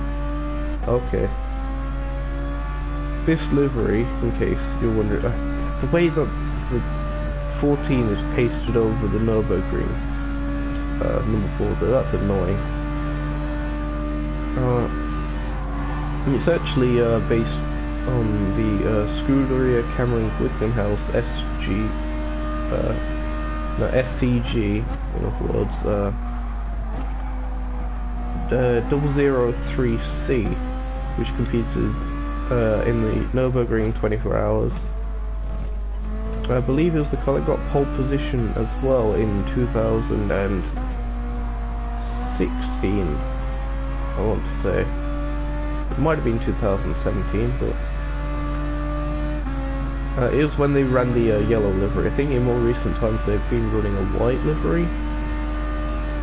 Before, I think that was part of the P45 Competizione development, which was essentially a Ferrari F430 that looked vaguely like a Ferrari 330 P4 in design. I think that was the concept at least.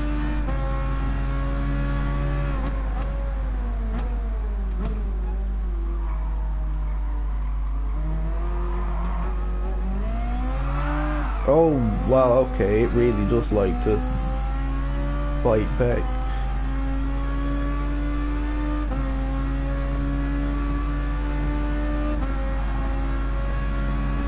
Yeah, I may have chosen a car that's a bit overpowered for this championship, given that it does have downforce on its side and speed in general on its side. But it's a good showcase for said Fittipaldi. Originally when I saw it, I thought it was going to be in like Group 3 or something, which I thought would be, you know, quite interesting. But of course that didn't turn out that way. In its current form, it's definitely a bit too overpowered to be in Group 3, although it's comparable. In a way, the handling's better. It's like Group 2 handling, but Group 3 top speed, I think. Maybe slightly higher end Group 3 top speed, like the Ford GT, I'd probably say. The older one, of course. We don't have the new Ford GT in the game. But I say new or old. You know, the Le Mans Spec 2 test car one. You know, the only one that's in Group 3, so I don't know why I included just randomly talking like that, but I did for some reason.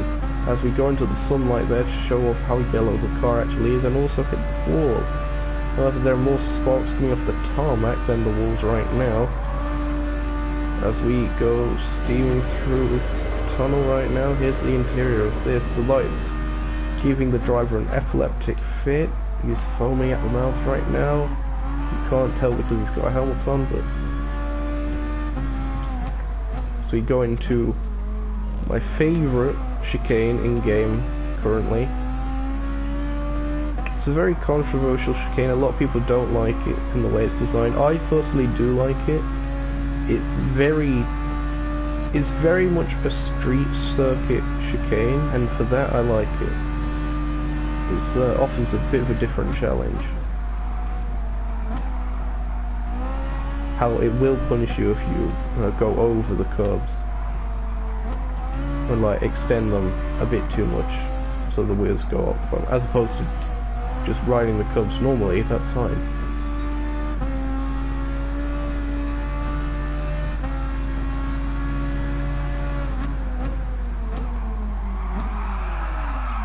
Oh, the car wants to go in the pit lane for some reason. Oh, a little sliding. Oh, wow. Oh, okay, okay. Calm down.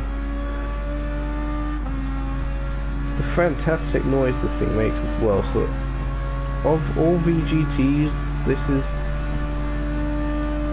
It's definitely up there for me. It might even be my current favourite to date. Definitely one worth checking out, I'd say. Of course, being Group X, though, like all VGTs, do give it a bit of thought and stuff. Hammer Studios Gaming probably has made a review on it, given it was new to Gran Turismo Sport. So yeah, definitely check that out before buying. But I personally would say it's worth it. It makes a fantastic sound, fantastic performance. You can actually drive.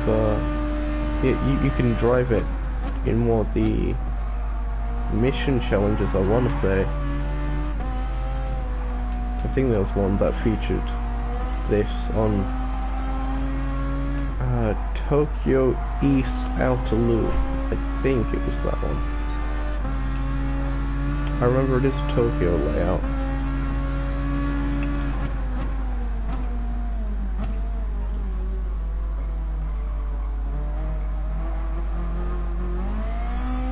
Yeah, finally got through there without sliding about. Currently 7 viewers. I'm very much surprised there are 7 viewers right now, considering we're not even in an update car or on Route X or anything. I'm just going through the GT League events. Of course, we will be checking out some more of the update cars and such later on, as my dog decides it's a great time of day to start barking. Blue flags at this guy being lapped. Huh. Oh wait, all these guys are being lapped because I was in the lead. Huh.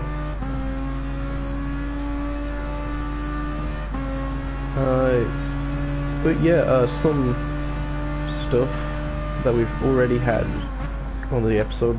We showed off the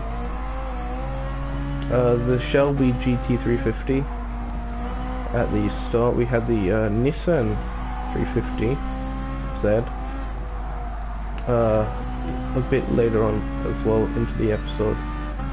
But of course all this happened before right now.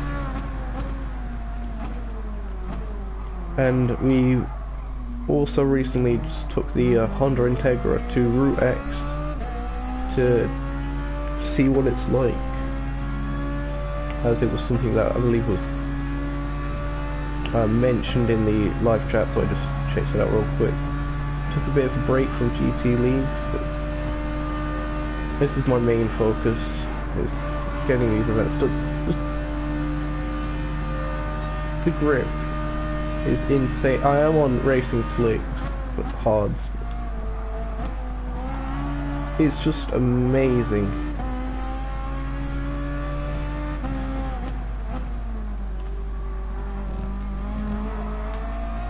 That right there is how you take that chicane. As majestic as you like. As we go across the line there, 1 minute 34.42. Oh.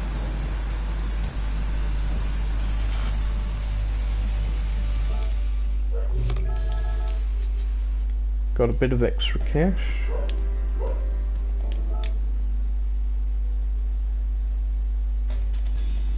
And now we are going to Route X, so let's see how we do here. Might as well use the Fittipaldi again.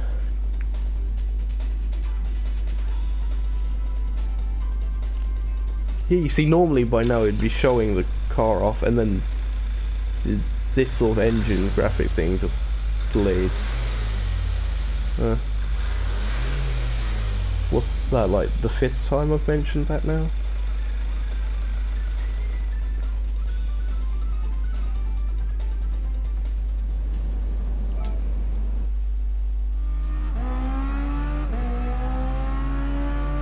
I wonder if they actually will do a circuit experience for Route X. Because it's not like you really need one with a track like this.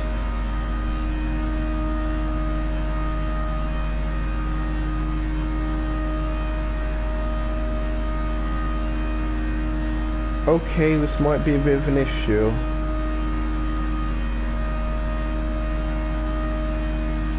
Everyone seems to be faster than me in a straight line.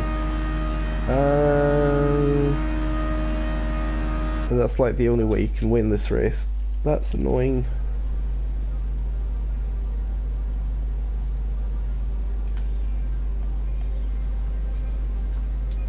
Maybe it's the downforce holding it back. Can I actually alter the downforce? Why have I got the weight up? I can alter the downforce. Low drag setup incoming. Can't change the transmission.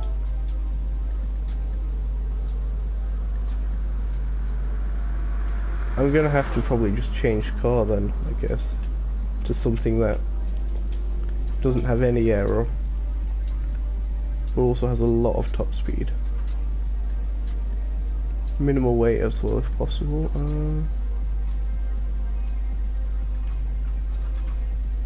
630 horsepower, that's tempting.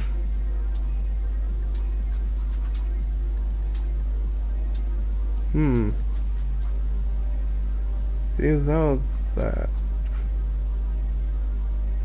we'll use this. We'll see how it goes.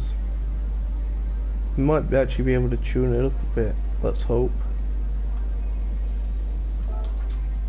Of course not. Of course not.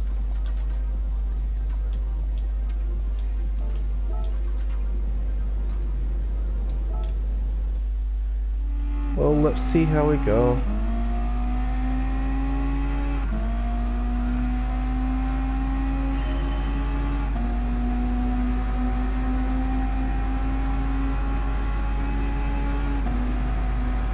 Already a better start.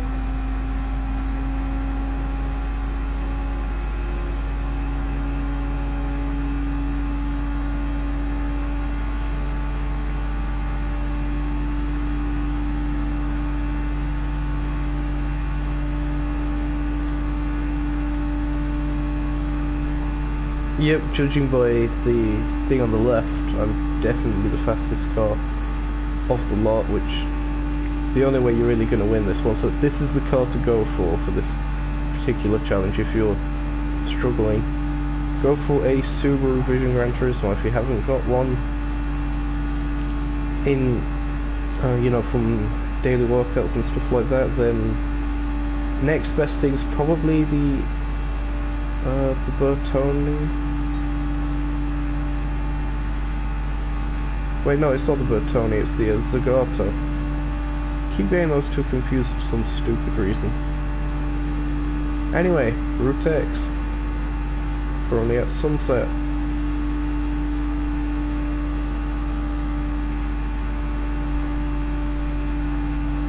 We need to get back in the slipstream. Hardly making any progress now without that slipstream.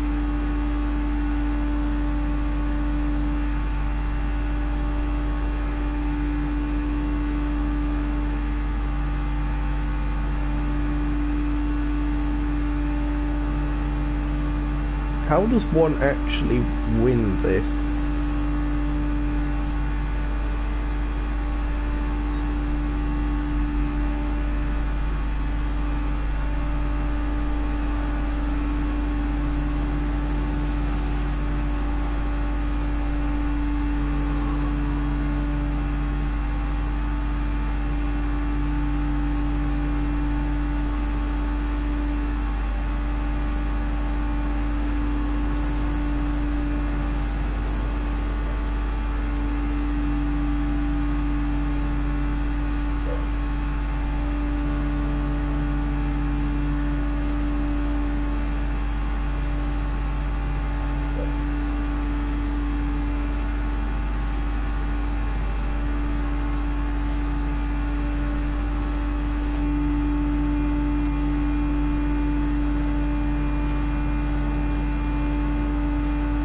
You know, this is definitely the most difficult event I've come across of GT League so far.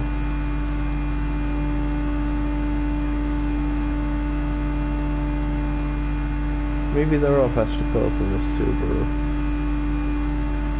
although not by much. I'm hoping the guys at Prolific actually tested this event and made sure it's possible. I mean, surely it's possible. Oh, weaved a bit too much there.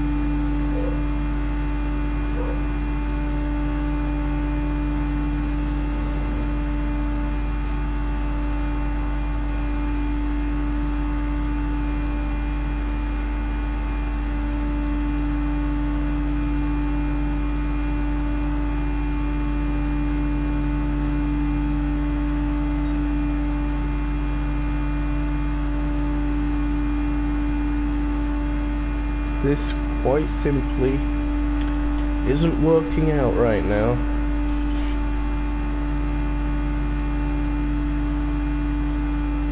If any of you viewers have any tips, please, I need them.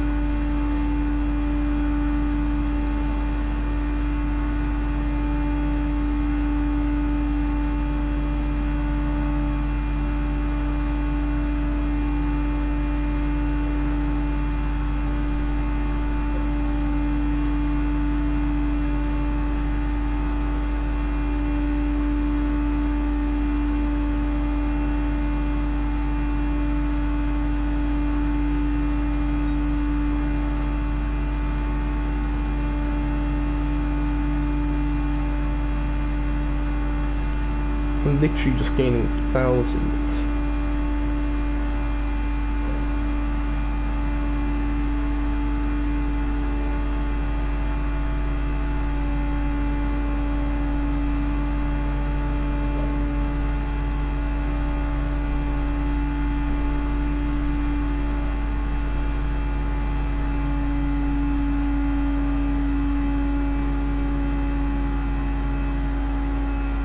And now I'm losing those thousands on the corner. This quite simply isn't working. I have no idea as to what can be done. I'll have to see. I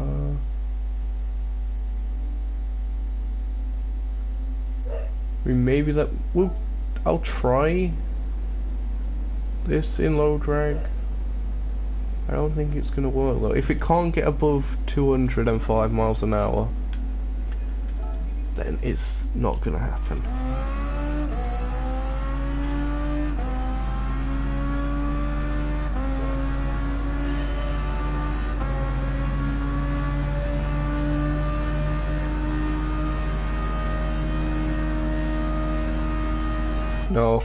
No chance.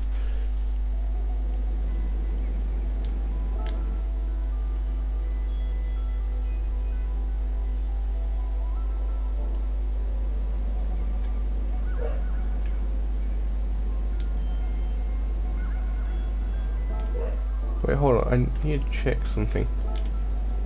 These.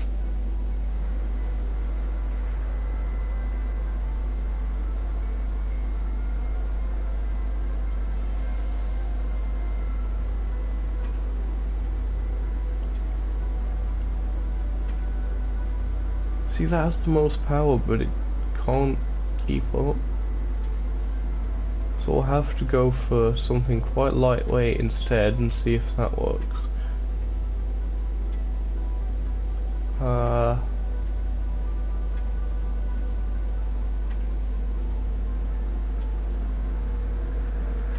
I'll try the, I can speak, this. If this doesn't work, then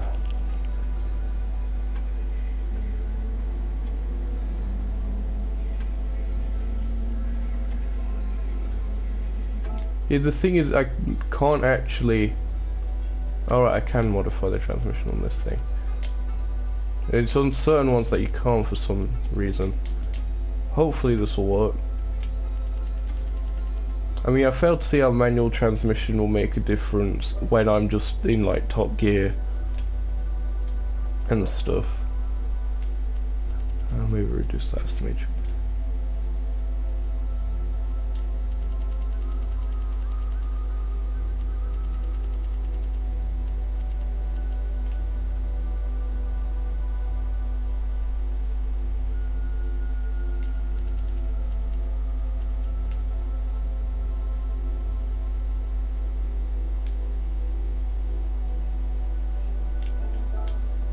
I'll see how this goes.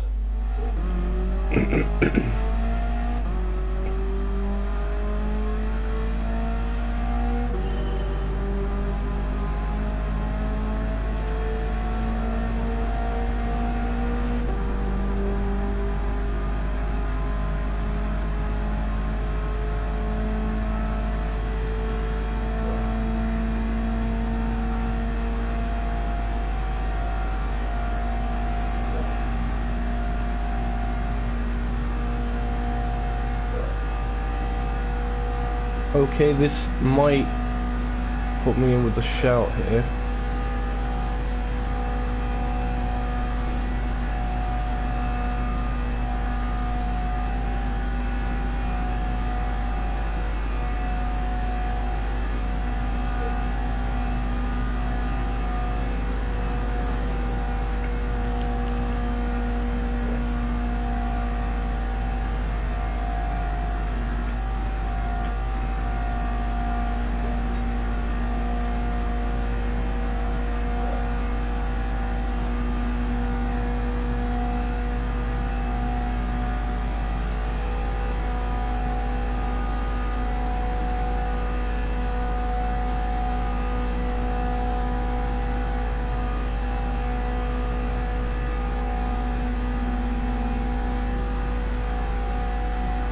Yeah, this is definitely a lot better.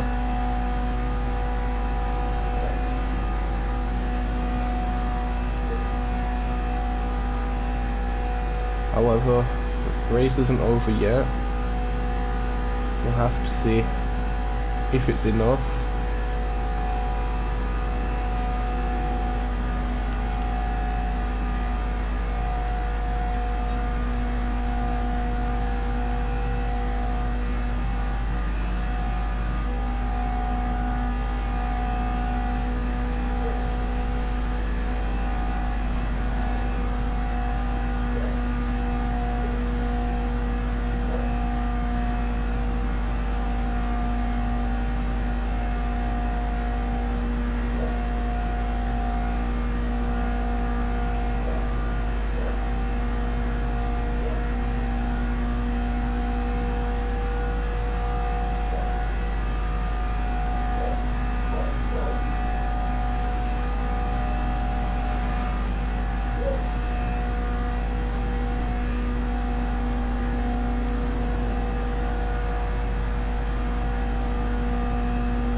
Great, now I'm back to just gaining thousands.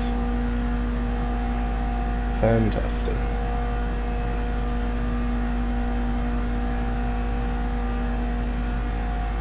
However, there is a car up ahead. Let's hope. Yep, here we go. Bit of slipstream. Give me a bit of a slingshot to the guy ahead.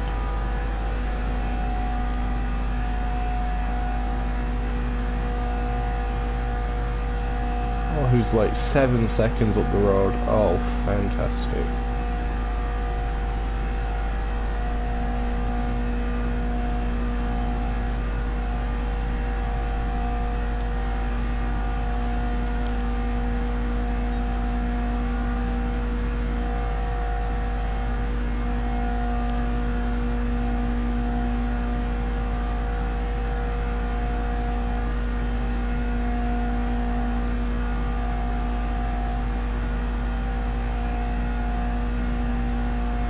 Front tyres are absolutely frozen solid.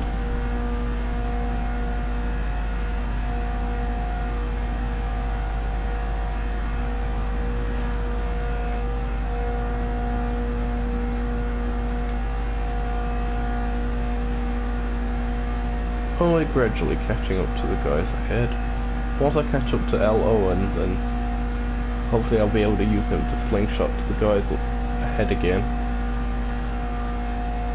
It's just a matter of time.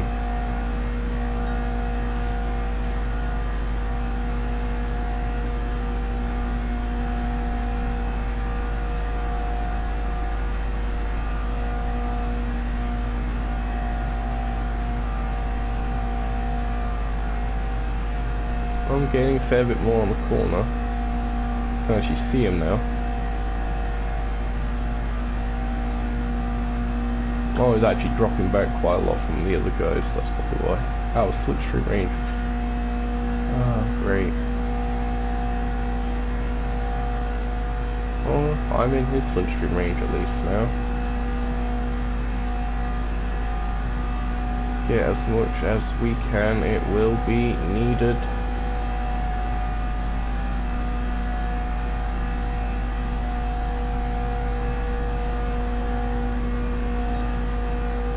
Alright, 6 seconds to somehow gain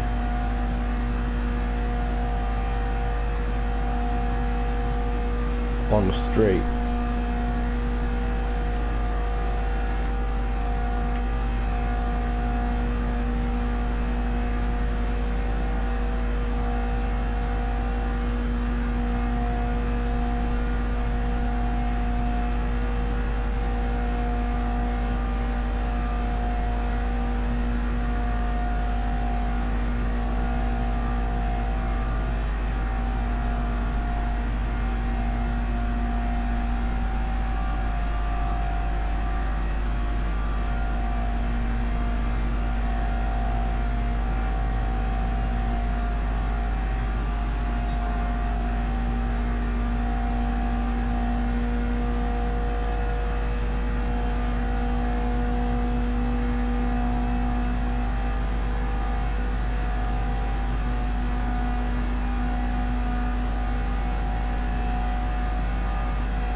Okay, through all of that I gained about 1.1 seconds. Things are going so well right now.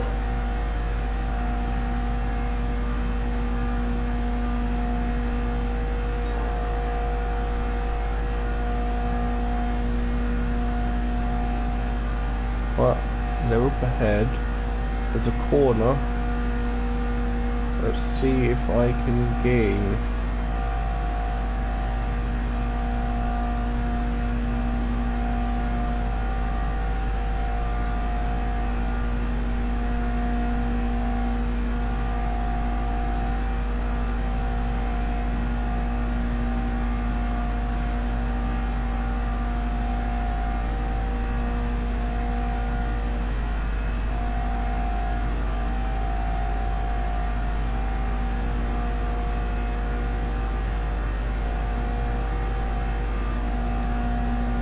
Gain a bit, not much.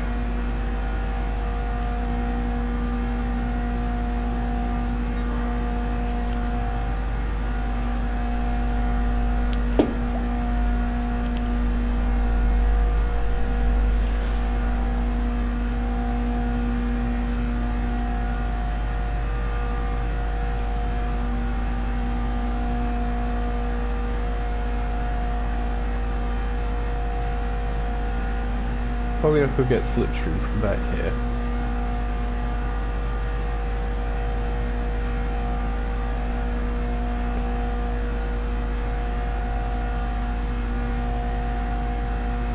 My only hope now is they lose time battling each other.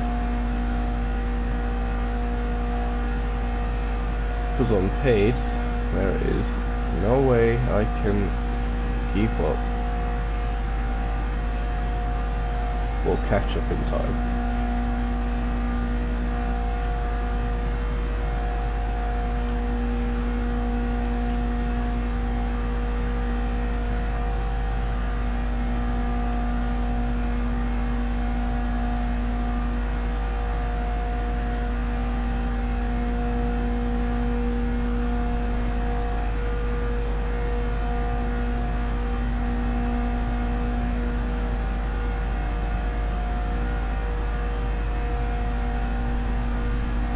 They look visibly close though.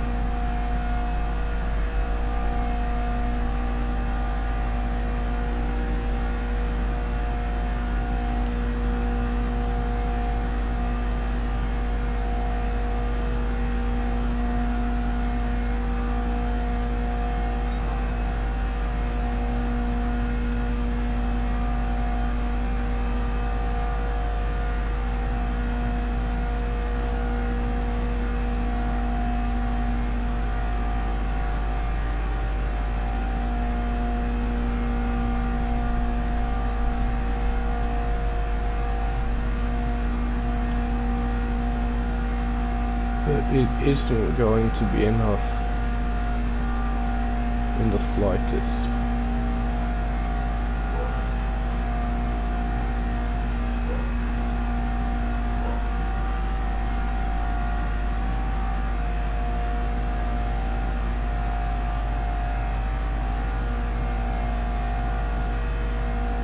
Nope, settling for third.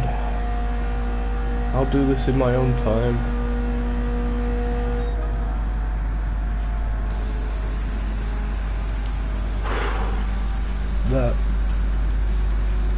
That's gonna be quite an awkward one.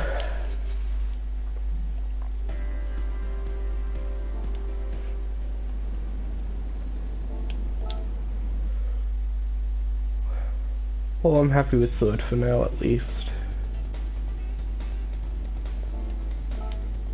Professional league.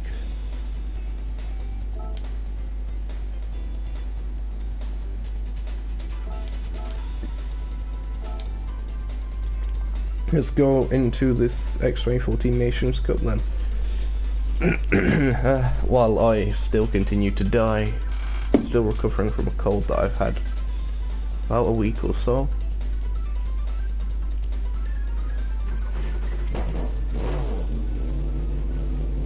Oh, there we go, lift loaded.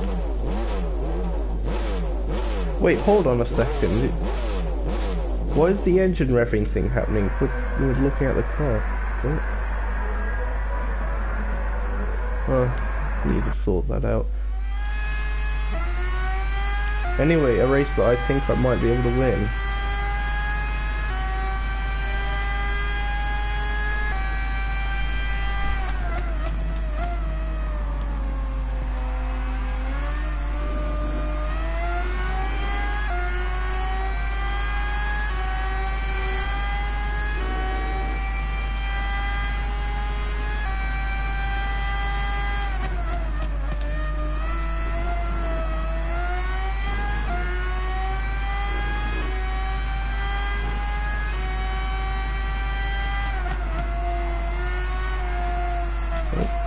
Down the inside.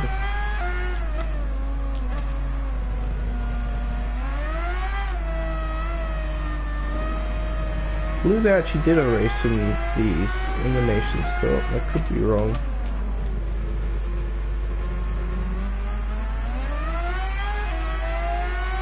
No, it was because it was Eagle Frog that won. That. Much like he won the whole thing, to be fair.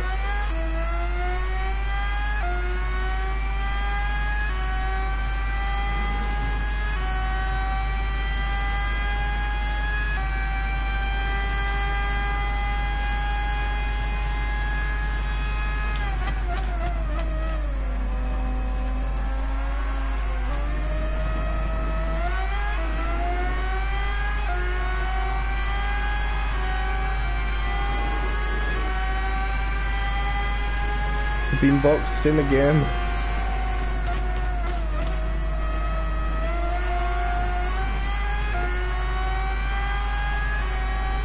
There we go, at last.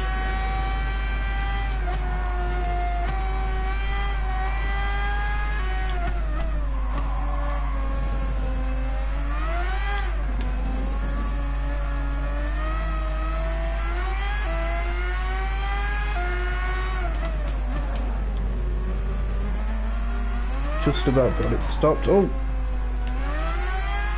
Yep, okay. Retake the place, that's fine.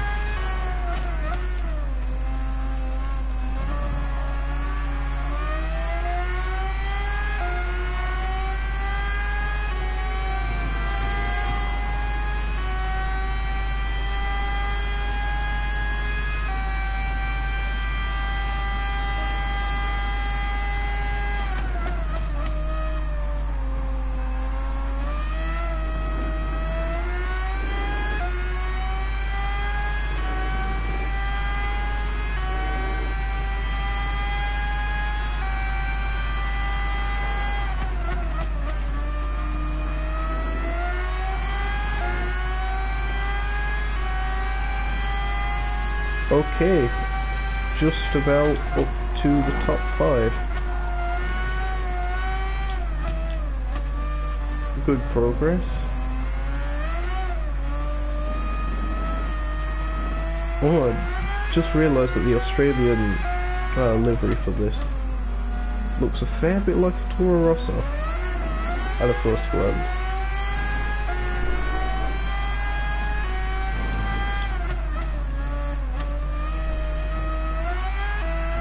Something else I've been meaning to talk about, the absence of random race commentary as of recent, mainly due to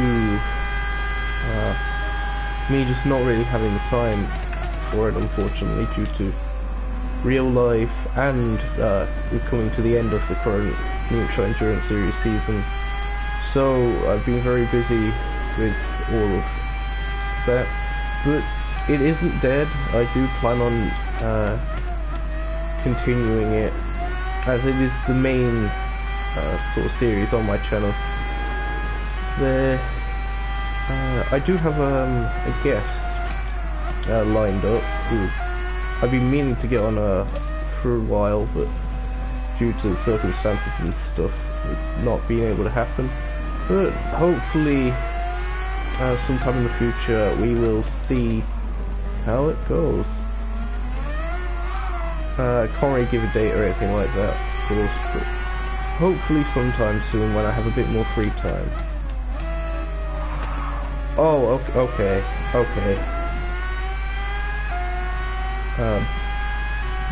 Get back to peasant.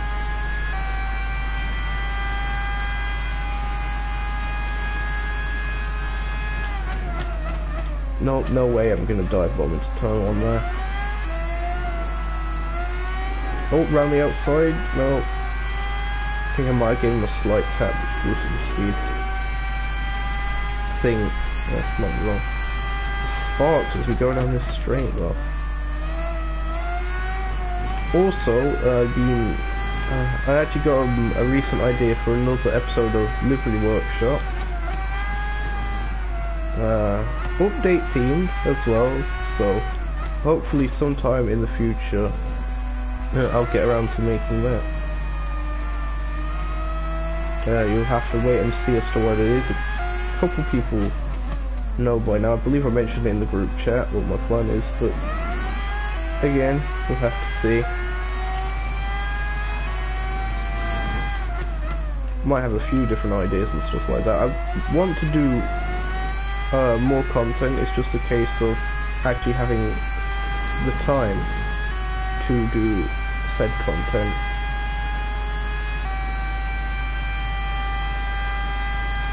Of course, college has just started back up as well, so I'm getting a smidge stressed about that as I go wide. Oh right, I thought I heard cobblestones behind me.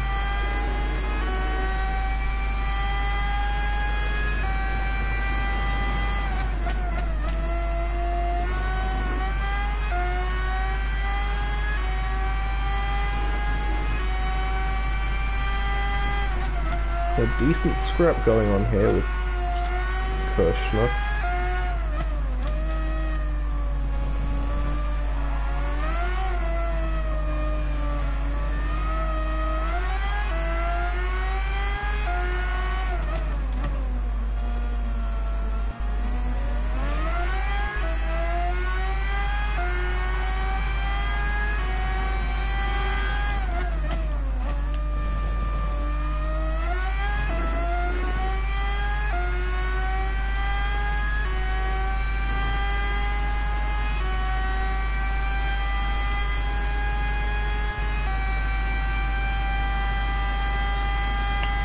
On to lap 7 we go.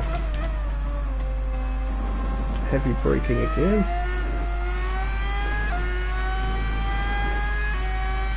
Gradually run out wide. Could have ran a bit wider there, going with the curb on the exit, but chose not to for some weird reason. Not the smoothest line I've done through there, but tolerable by my standards. One thing I should make clear, I am by no means a professional. It's probably clear by my driving anyway, but still.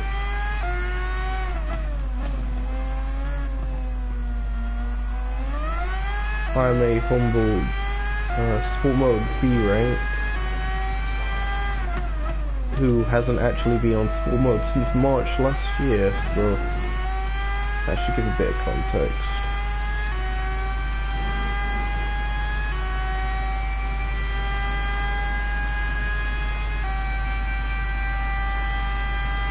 I know it's a bit ironic how I'm saying I'm humble. Like, it sort of gives off the impression, you know. It's like me saying I am the king of modesty, which is another one of my nicknames actually, in real life. King of modesty. The ultimate contradiction.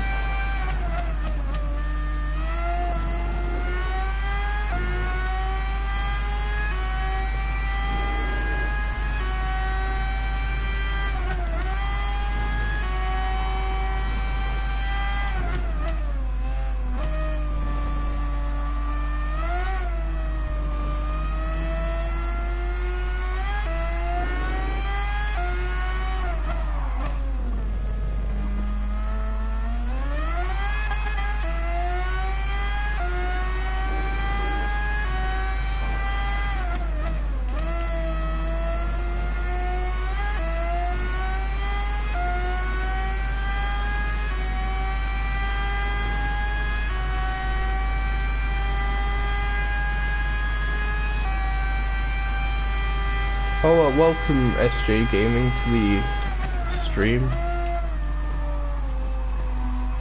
Again, hope my explanation of why I've not been doing random race commentary recently is understandable.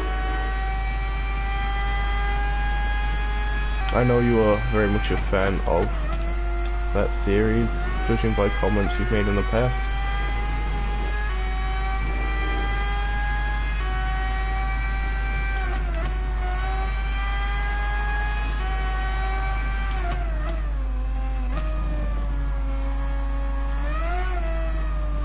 Right now anyway, we're just checking out the GT League events from the new update. we'll be, of course, checking out some more of the cars later on. We've already checked out a few.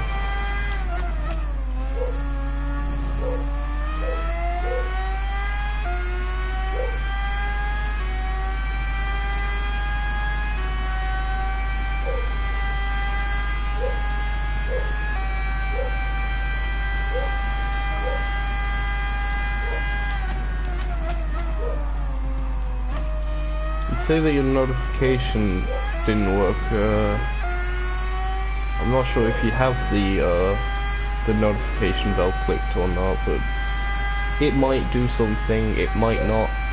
Who knows with YouTube these days.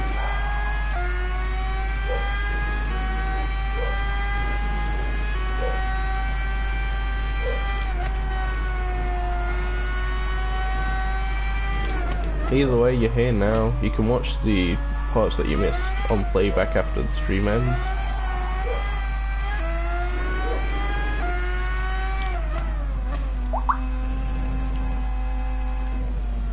That is a text message. Alright.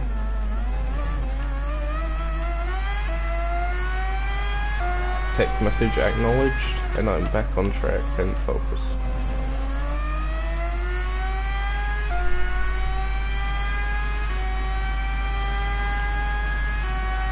Which is good because they're catching up after I made that mistake and it was the last lap.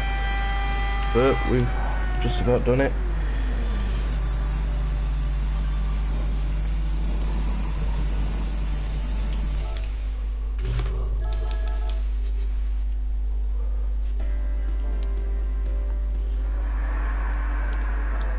On to the next event, then I might showcase some more cars after this, because all that'd be left to do is the endurance event, which I think would be an alright end to the episode.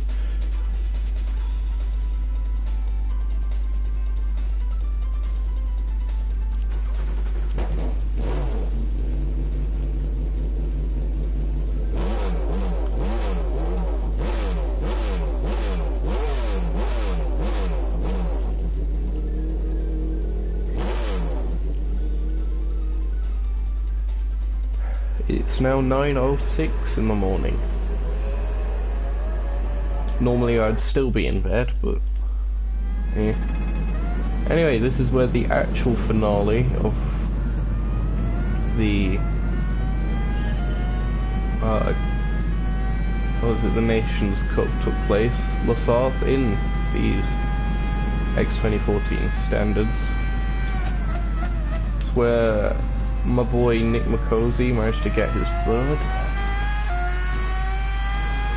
Actually was one of about 5 people in his karting academy project back in Gran Turismo 6. Was I with Nick McCosey, so that's how I know him.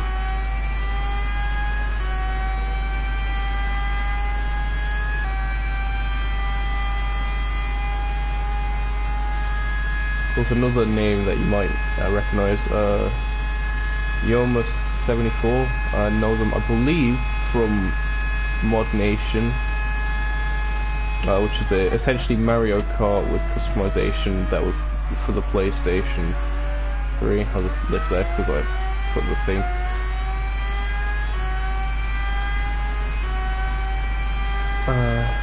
So yeah, if it wasn't there, then it must have been GT6 or something, because I had him friended before GT Sport was a thing.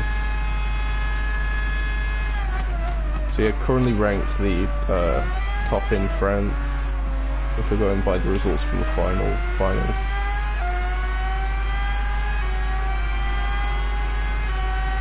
Or the World Finals rather, as opposed to the European Finals.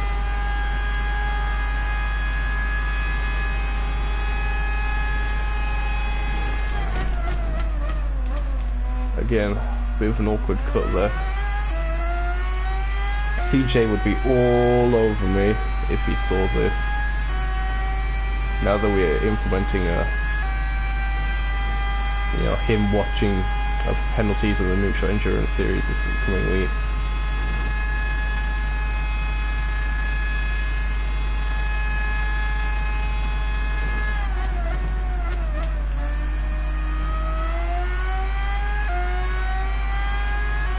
dive bomb at Arnage.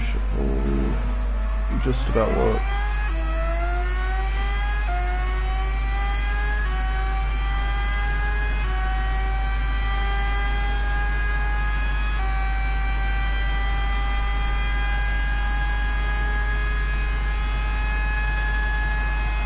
All round the outside. And again. Oh, this is majestic. Look at the... Oh, whoa, okay. Braking there. Considering I can go flat out through there, that was scary. Ow. Why am I saying ow for? This is a video game. Wait, what? Immersion. Oh yeah, this brings us back to the Chilean, or Chilean, whichever way to pronounce it again, livery for the X2014. Interesting choice how they have the flame design on there, actually. I think it's quite cool, makes it unique. I think it's the only one that has that. I've just got another text message from someone, so I will have to respond to that shortly.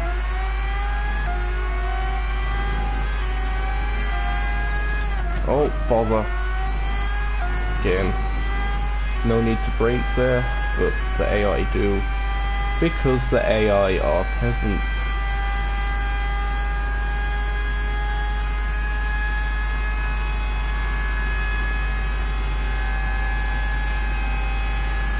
I'm gonna get caught out by their braking here again, aren't I? Let's go to this part. Oh no, I didn't need to. Got dirt on the tyres now, fantastic.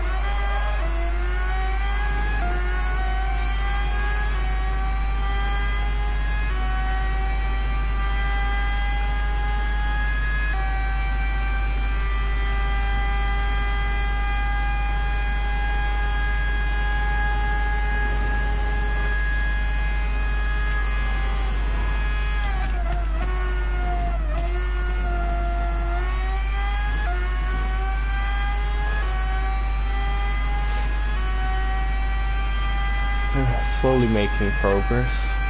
Kirshner again, doing very well in these races.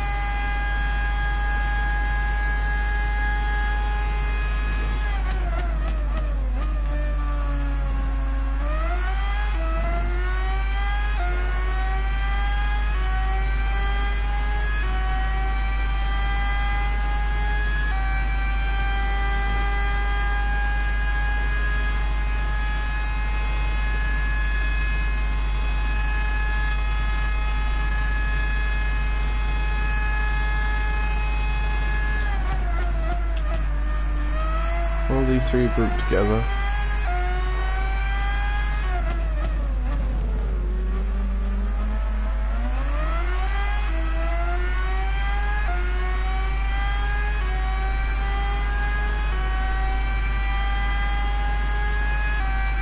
Now if it was the real Nations Cup, instead of Kirshner, it would probably be Mendes. And then it would actually be the top three finishers in the Nations Cup of Germany, Australia and Brazil. Although I think it was actually Australia, Germany, and then Brazil. Reverse order, of course. That was 3-1 in their positioning.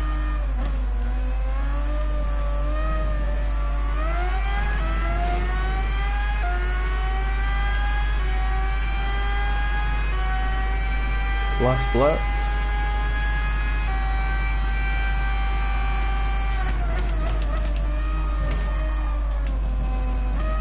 I was a bit cheeky down the inside there, but it worked. And it is just an AI, so it's not like they're gonna file an incident report or something like that to the stewards.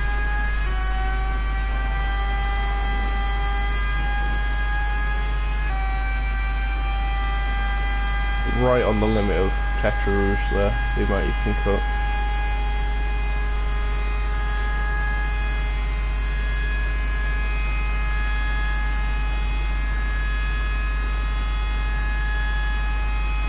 Engine absolutely screaming down the straight. Oh, look at the downforce that walked through there.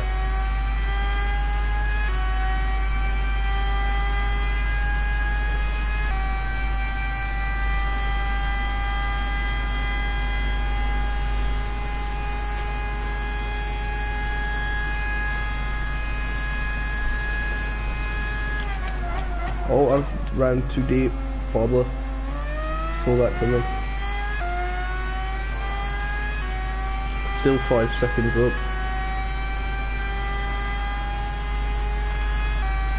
Which, given they don't have any slipstream, is quite surprising.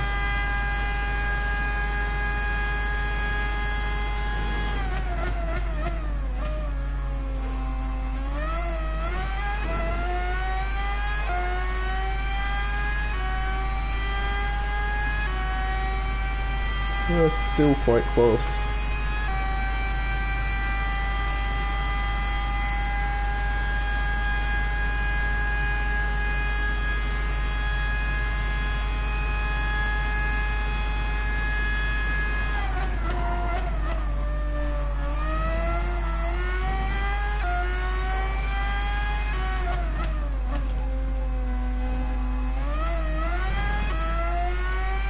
Yeah, gapped you a bit there.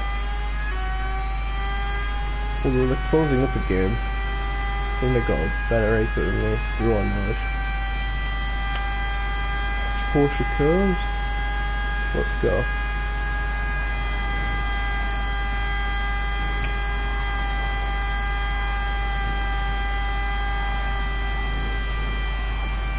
Easy as you like, flat out.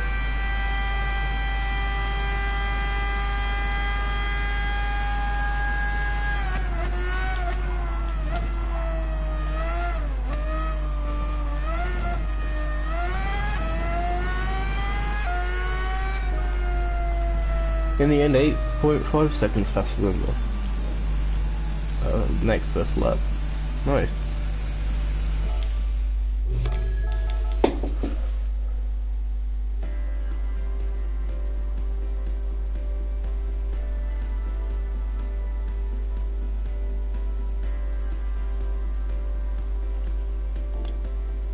Okay, I just need to quickly check these text messages I got, and then I will be right back.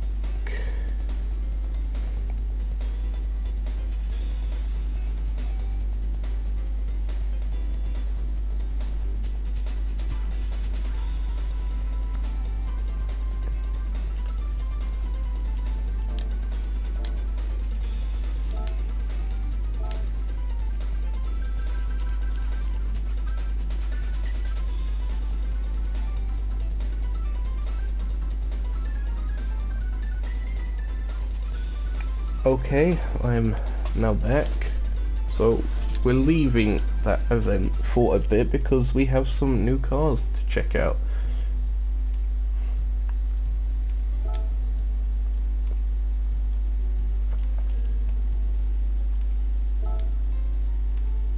So let's just buy the ones that we can afford. Oh, the Aston, this, yeah, 10 million, so unfortunately I will not be able to drive that right now. I am too poor. However, this magnificence I certainly will be able to drive.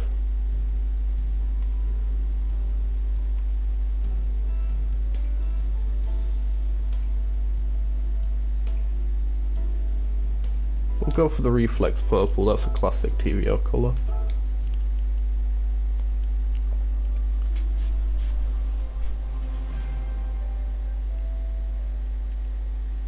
We just... Can I screenshot? There. Just had to quickly get a screenshot.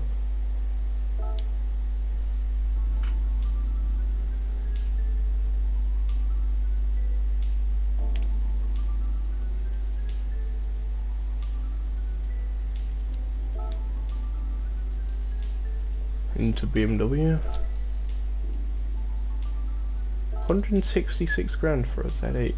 I mean, It's a lot, but I'm buying it.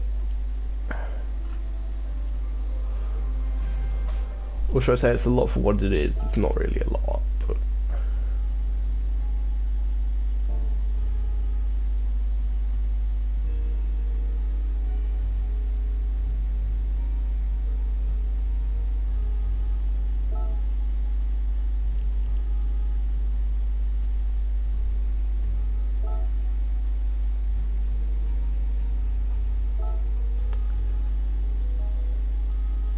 Gotta get a Rosso D now. Just for continuity's sake.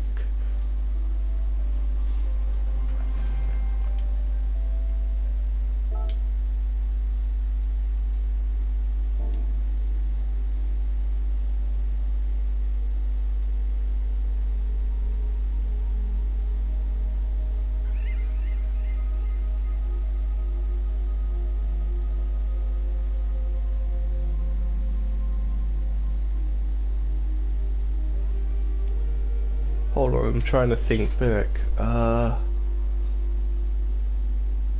Yeah, of course. How could I forget? I have the cash for this.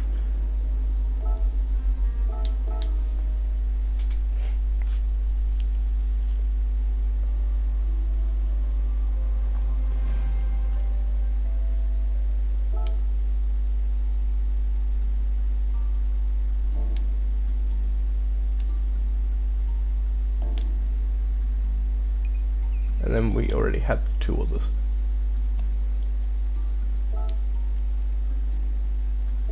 So, let's go into time trial. Test these out.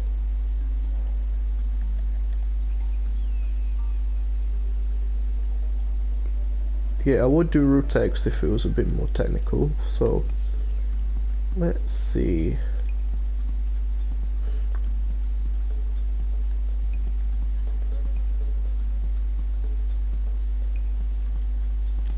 Oh, it makes sense to take it to Kyoto, I guess. It is a test track after all.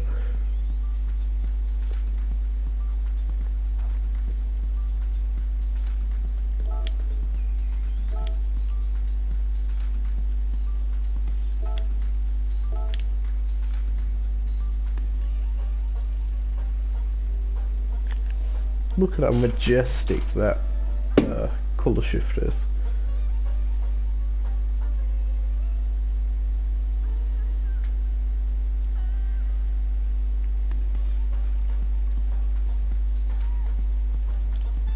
Now there's something I wasn't expecting to see for a while.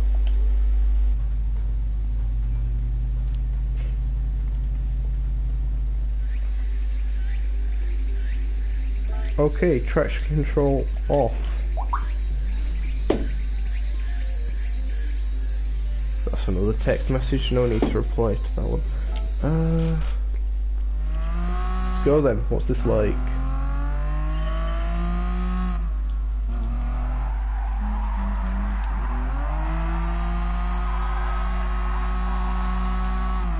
Well, it likes sliding.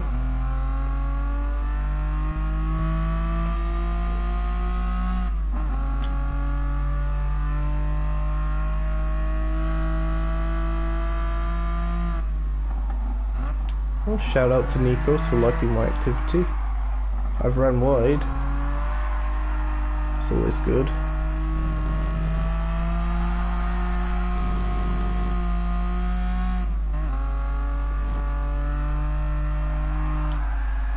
Oh, bother. Of course I can't drive road cars.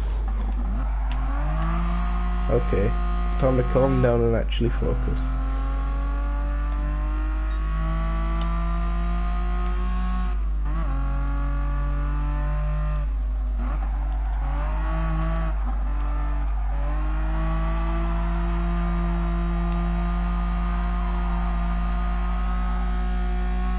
There we go, a bit more sense. Not much more, but a bit.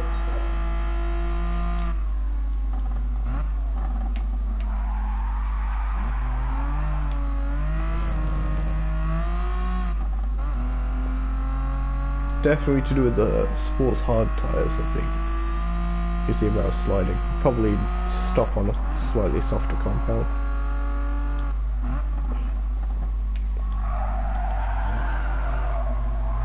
Let's go into cockpit view here.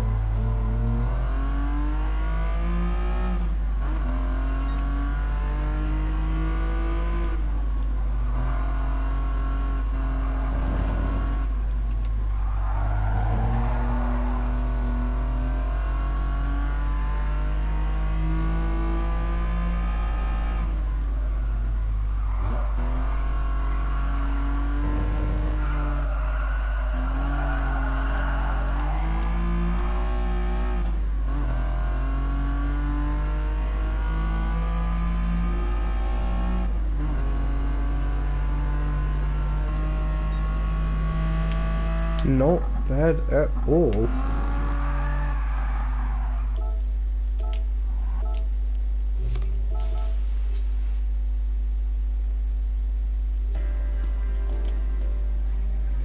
On to the next.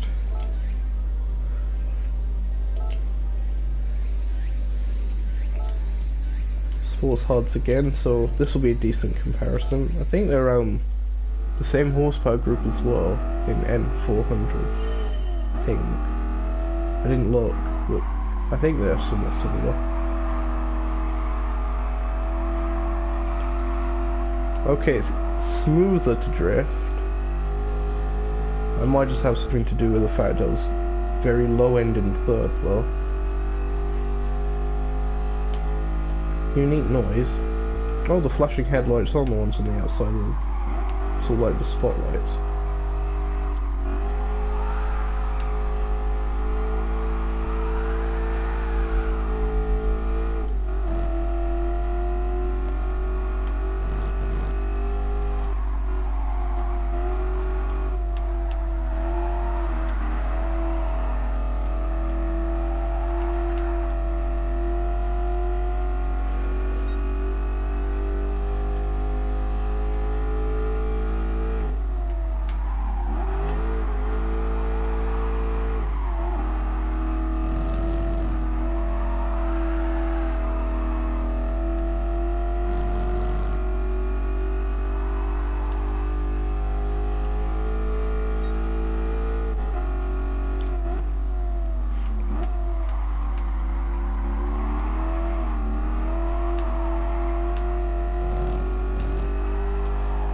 Okay, I'd argue that it's more stable than the TVR, however it does feel slower.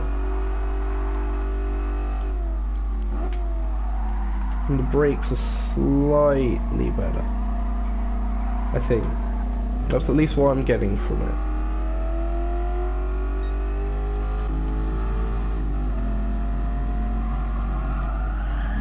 Into cockpit view again now then.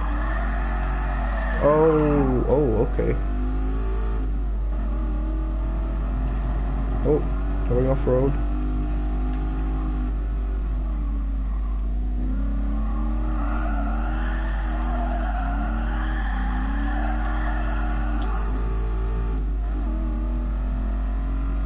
Handbrake to shift down again then.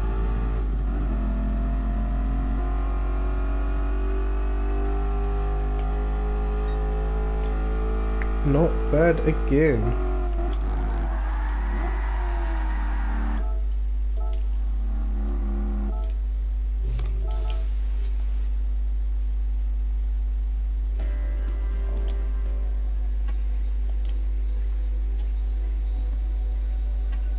Oh, so the Z8 was actually faster by a few tenths.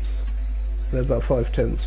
However, I was sliding around a lot, so that's not really the most accurate way of judging it. On to the Ferrari Dino. Oh, okay, the camera's quite far forward on this. Either that or it is just a very long car. Camera positioning is very off with this.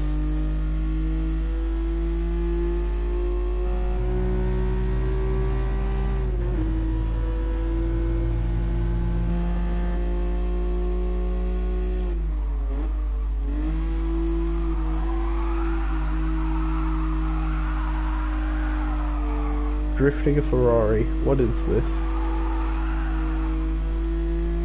Slide McGee's return? Surely not.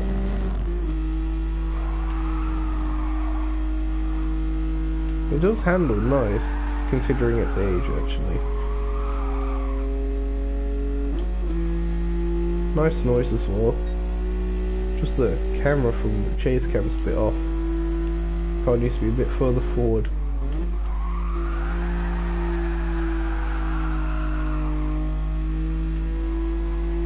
You see, like, the exhaust tips are just about going off the screen in some occasions when the car's leaning. Which it normally doesn't do. Does make the car seem larger though.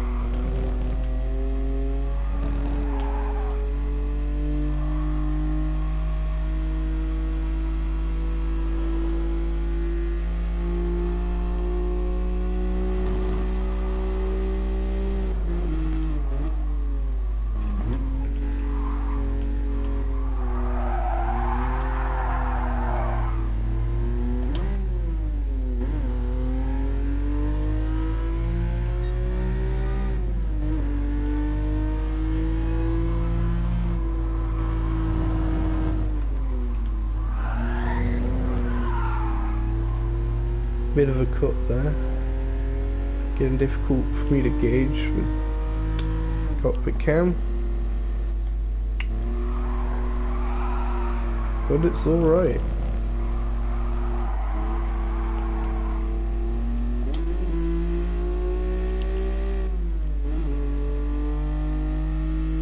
Of course not as fast as either of the previous two, but it has less power. Not bad.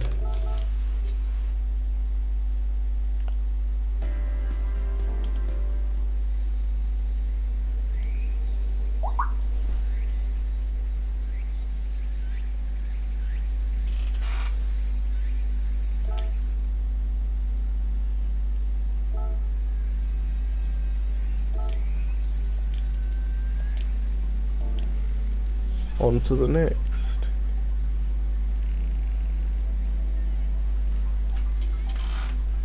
Okay, yeah. A roofless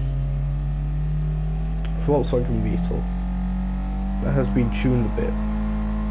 But in all seriousness, it's a Porsche 356.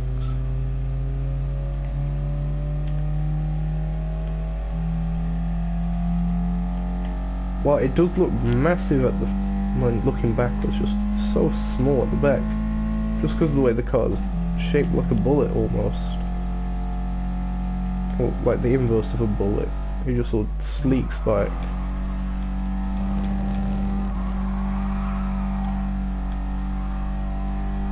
Very nice.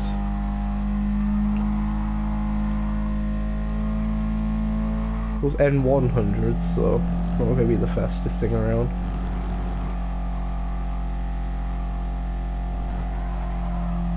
So far I'm quite enjoying this though.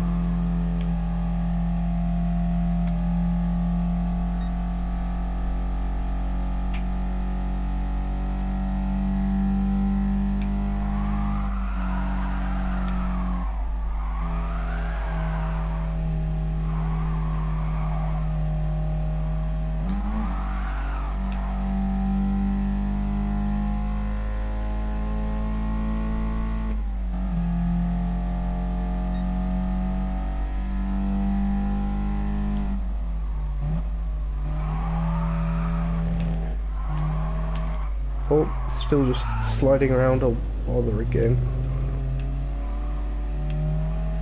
Really not used to driving road cars here.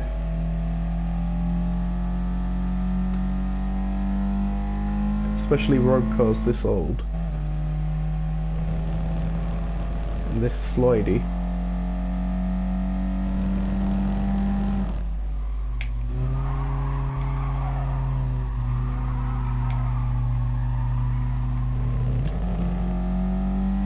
Go, handbrake to go down to second.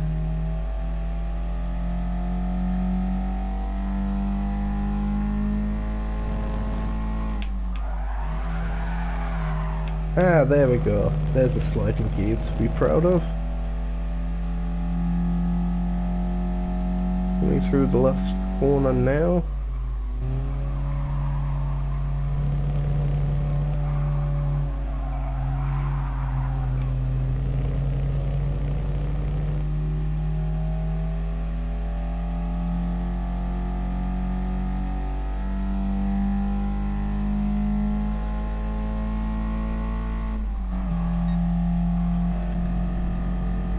Forgot to do cockpit cam for this one actually, so here it is.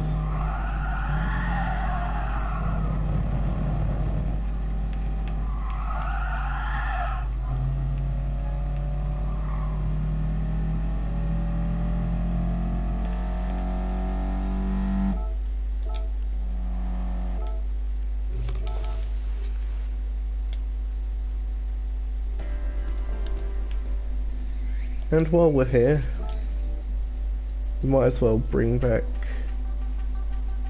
GT350 and the Integra.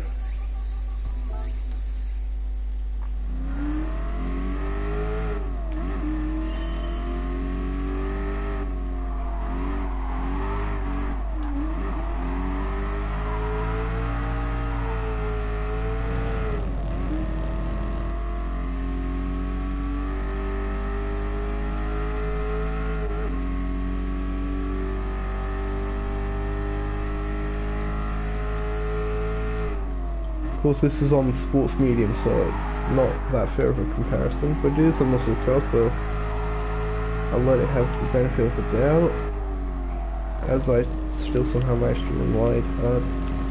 Come on, back on track, there we go.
That one was nice.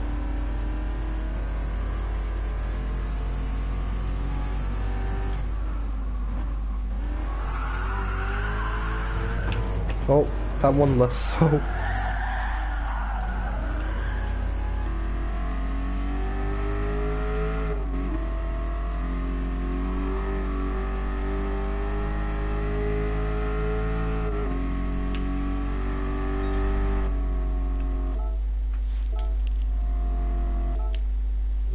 Okay, that was a 203. And hello to Roy Sober 85 in the chat. Nice of you to join me on my adventures through exploring the update. Also, these three seem to be quite close then, on my lap times at least. Of course, if I drove them a bit more serious as opposed to for the sake of fun, then it would be a different case. Honda Integra time, because we didn't get to test this on a track with corners, it was just Route X, which at the end of this short little part I'll probably take the Tomahawk on Route X and just see what it can do for the sake of it, so stay tuned for that. But right now, time for the Honda Integra, as my stomach is letting me know that I am hungry. but my stomach can wait.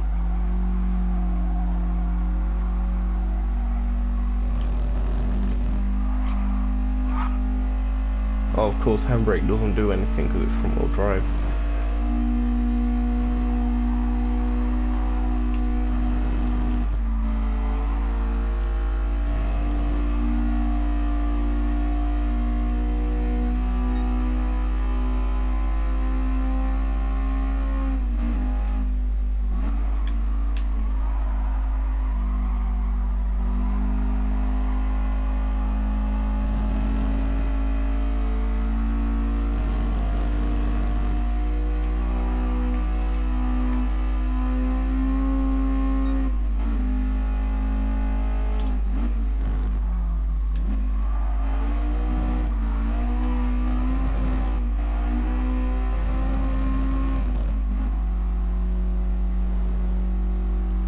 This fourth gear is very long with the stock gearbox.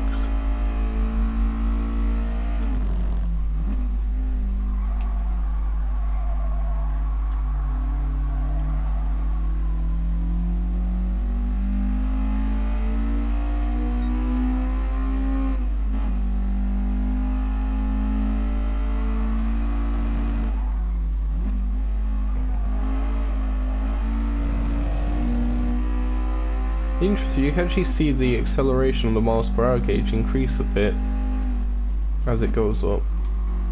As I assume VTEC kicks in just a bit.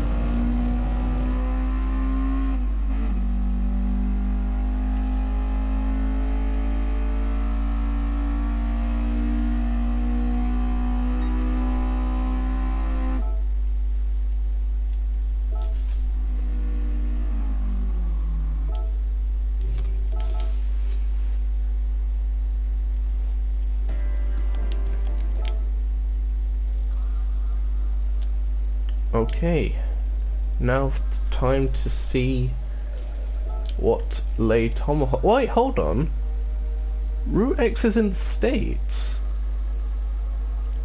Now that is an interesting development. Huh? Because before it just said like it was in Polyphony land, with Polyphony's own sort of weird purple and white check flag thing. But apparently Route X is in the States. Interesting. I mean, it is an oval, but... Huh. Interesting stuff.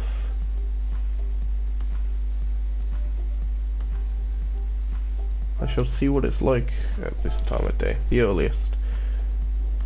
Here's a Tomahawk. Let's see what this mad machine can do.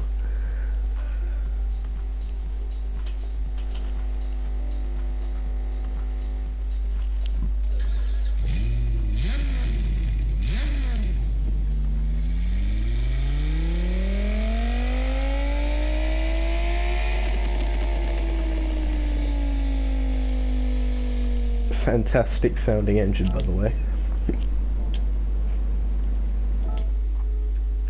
Can the gearbox be altered at all?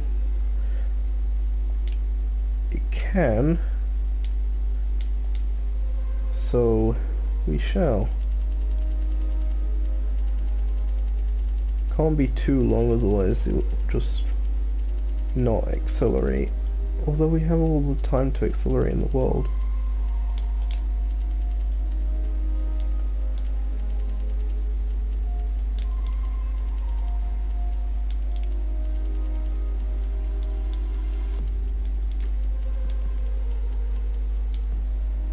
Yeah, that'll do for gears.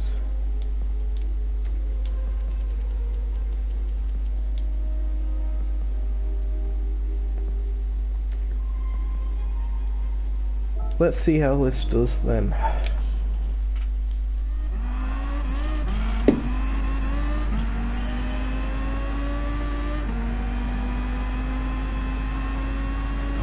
Oh wow, okay, already.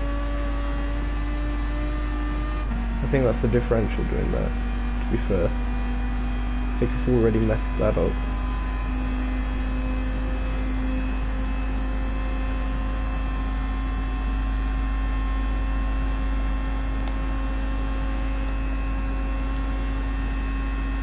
Can we have low drag mode, please?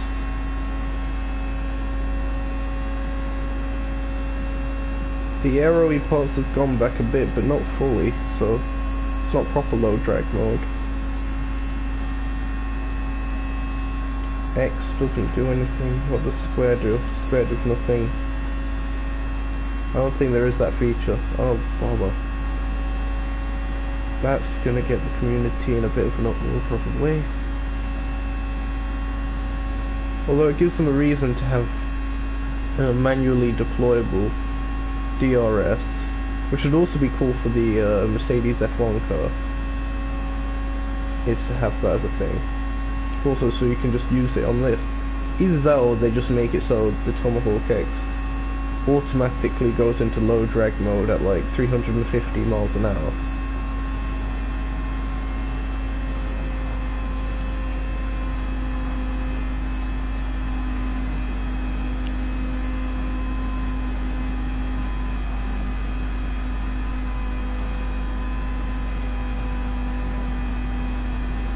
I cannot drive that corner flat and smooth with the controller at this speed.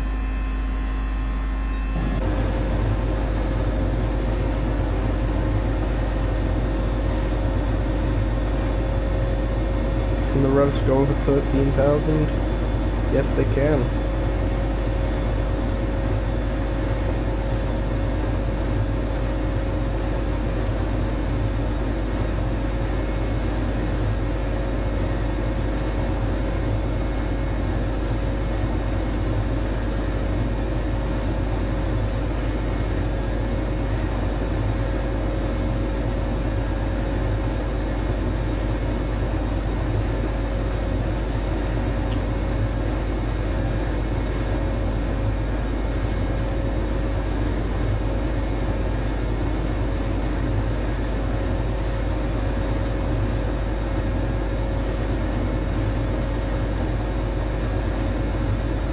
Right, we've just about reached our cruising limit of 370. Cruising limit. Of course, cruising in inverted commas.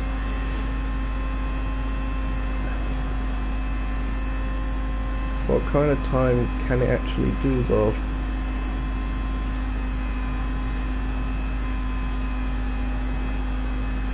Go faster than what I'm about to say, I know that much.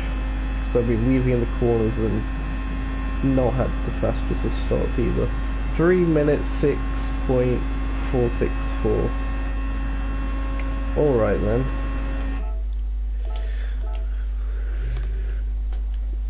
With the right driver it can probably get sub 3 minutes.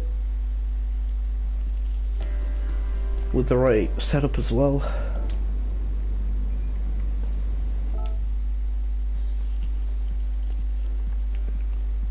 So, there's that experiment done.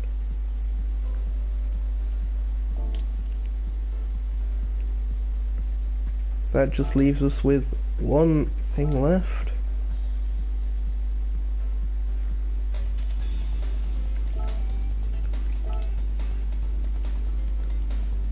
This endurance event at Fuji. So, I was the first one to be measured on laps. In this, that's quite interesting. I would have thought, like, if anything, the South would be measured on laps because of its length, but alright. Wait, hold on, I'd start 20th of 20 there, but all the others 16. Oh, okay. What to use? Got any suggestions, chat?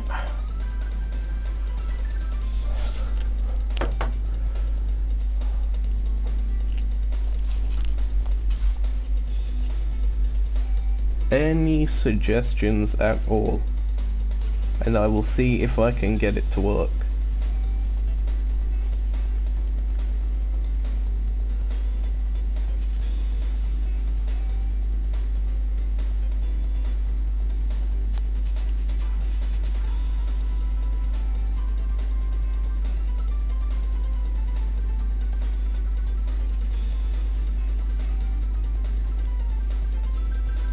I'll give you about a minute to think it over.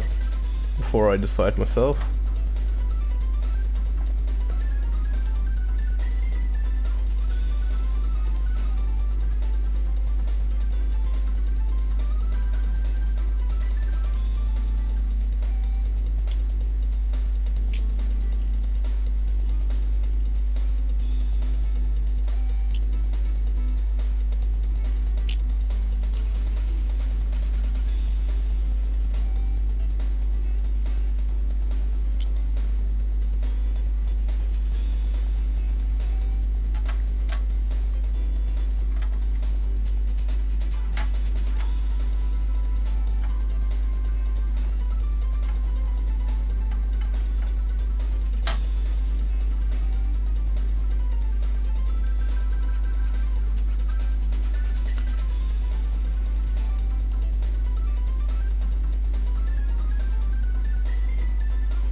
Okay, a minute's just about up, so I guess I'm choosing myself again. Hmm.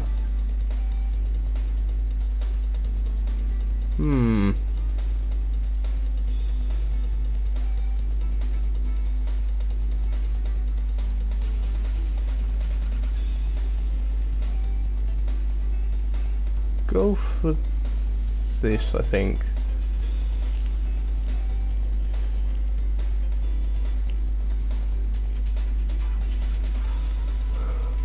Let's see how well this goes then, in the TSO 50.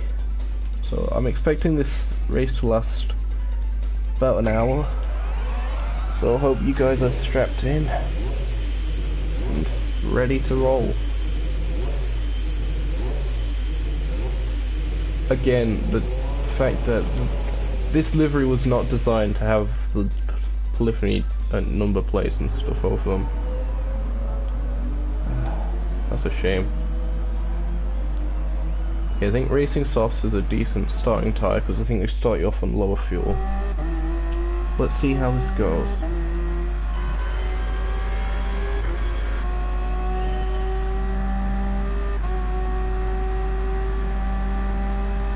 Keep an eye on the fuel map. Oh, this starts off maximum fuel. Alright. Oh, I can hear the electric motor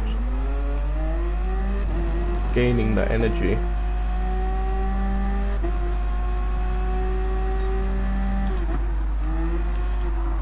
Oh, I've ran wide.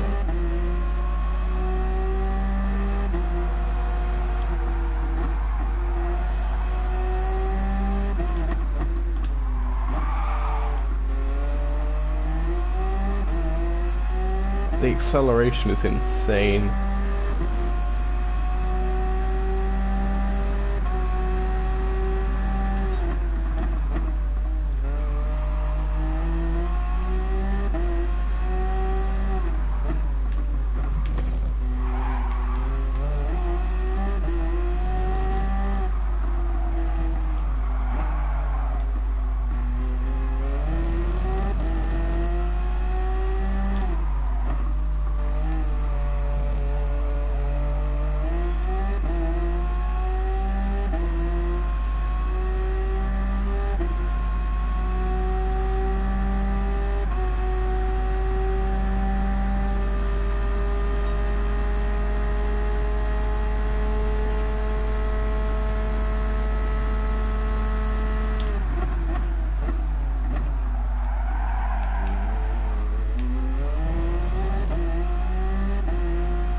At the moment I seem to be losing a bit of time on the guys ahead, which is annoying. We'll see how it goes.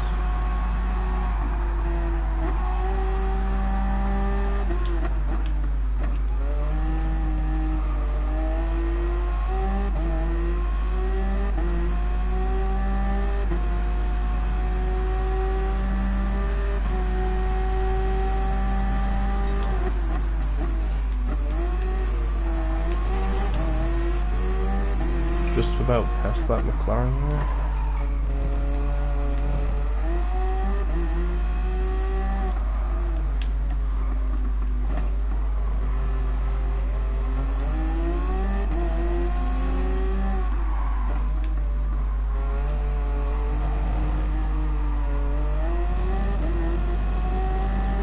Okay, I think I've gained a bit of time like that.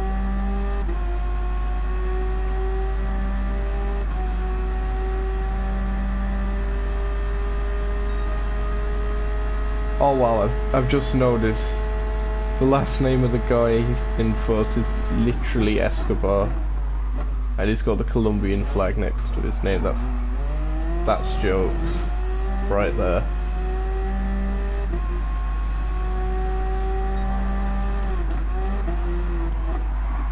Oh, I've gone to Narnia. Fantastic. Haven't met Aslan just yet. I actually found Aslan in game, believe it or not, in the Hyundai Museum, I want to say. It was either the Hyundai Museum or the Lexus Museum, one of those. But yeah, they made a car called the Aslan, I believe it or not, so that's a thing. No relation to the lion from Chronicles of Narnia, obviously. Shout out to Dems for liking my activities midstream. Now that's a fair point. If you are enjoying the stream, you know, leave a like, I guess, if you want. Comments are more appreciated than likes, to be fair, because that allows me to have a bit more, you know, constructive criticism rather than just, you know, likes. So yeah, that's just how I view it, at least.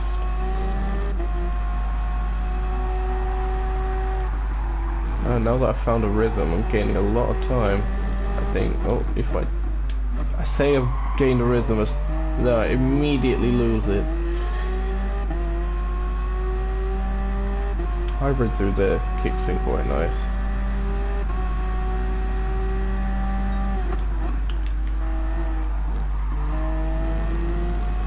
That layout's going to be difficult to remember because I'm too used to using the Dunlop chicane version on the Fuji Speedway F layout. Why they renamed Fuji Speedway GT and Fuji Speedway F to Fuji International Speedway and Fuji International Speedway Short, I have no idea. Oh yeah, I get the addition of the word international because of course it has the World Endurance Series run here.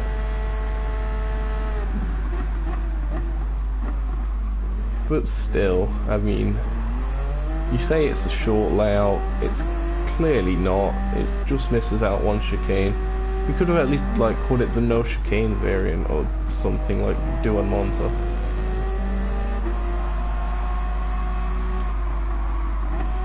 Oh, Escobar's no longer leading. That goes to Hubbard.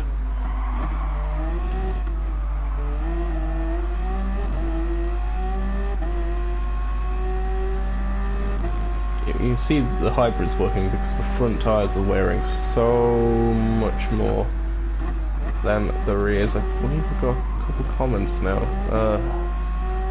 I'll read through those as soon as I get to the straight. My driving is still as awful as it's ever been.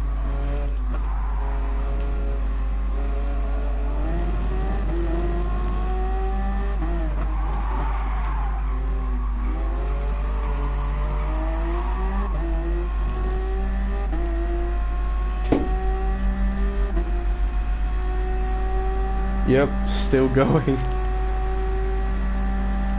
Oh nice, cheers for subscribing, Clean Motorsport Racing Association, or CMRA, I guess. Oh bother. There we go.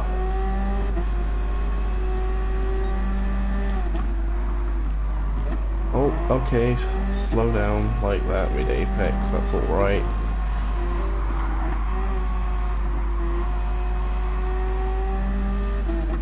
Dive bomb, there we go, just about. Again, never attempt something like that in sport mode or elite race. But you can just about get away with it here because it's AI. Oh, this one, as clean as you like. Sort of. Oh no, never mind, never mind. Oh, yep, of course there's contact. See, I did that deliberately so I could have the inside line for that section.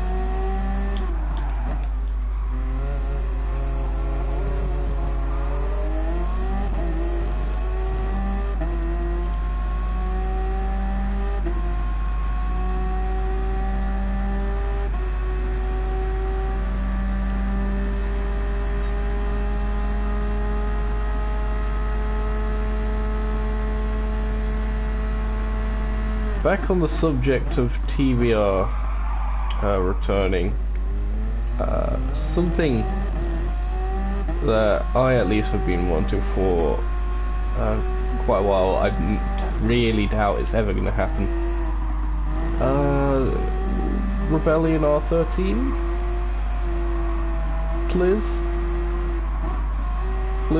Polyphony? I know that back when the 2018 Le Mans 24 Hours was on, back in May, some people made a TVR Rebellion livery for the Porsche 919, I believe it was, and that got added to the cool selections page, which was essentially content that Polyphony picks out from the community themselves, as opposed to trending where it's, you know, most likes in a certain amount of time, etc.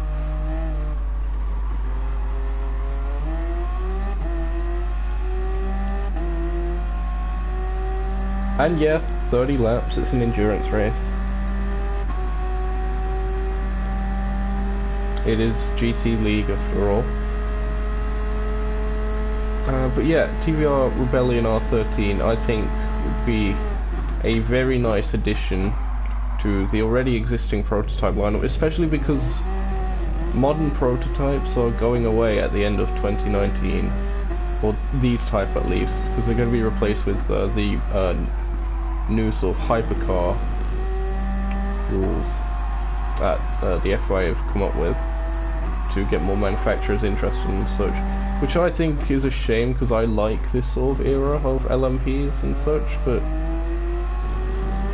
we'll have to see how the following era comes along. I mean, when you think about it, with some of the Vision Gran Turismo Group 1s and stuff like that, take the Bugatti as an example, they are very similar to that hypercar concept, so it's almost like Gran Turismo's got the crystal ball out, Kazunori and his crystal ball, and has somehow managed to predict that that's what, you know, the future of Group 1 or LMP in real life is like. So fair play to Kaz for that. I have a lot of fuel left. I did not expect this to last this long.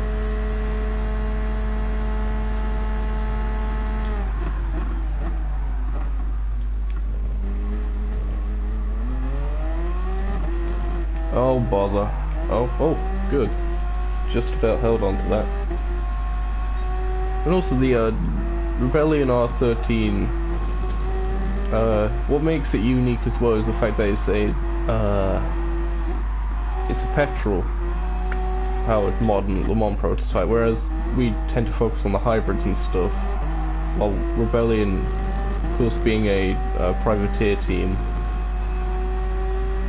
not allowed to have that hybrid stuff, so it adds a bit more variety and such, because of non-hybrids, like fully non-hybrids and stuff like that, I think the only real, I don't even think we have any real Le Mans prototypes in the game that aren't hybrid and are petrol, because I think the R18 TDI and the Peugeot 908 are both diesels, so it would definitely add something a bit different. Plus it does look cool in that black and red colour scheme. I believe I was actually the first person in GT Sport to make a livery based on the Rebellion R13. It was for the Toyota TS030, I believe, and it was before they even announced their TVR partnership. It was that livery before the whole TVR thing. So that's how early I was on that hype train.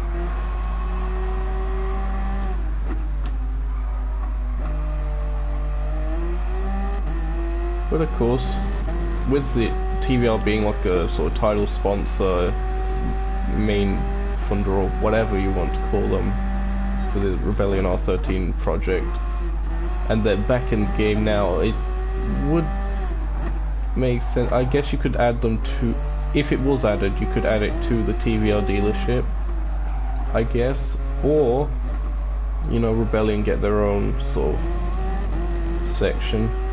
Although that might conflict. I believe Rebellion deal with like watches and stuff, I think, which might conflict with the Tag Heuer agreement thing that Polyphony has, and that partnership already, which might explain why it's not here, but who knows, who knows. I still really want it. I think it would be an amazing addition. I believe Snippy Boy would be more of a fan of the bicolors or something like that, which again would also be a cool addition. I believe that what was it? Compton back in NES Season 3. Originally, before he joined Baltic Sea competition for that season, he won a race in a bicolor liveried Porsche 919. Funnily enough, that was a very nice livery on that thing. The sort of grey and the almost Nukeshot-esque yellow. In the sense that it had like a tinge of green to it.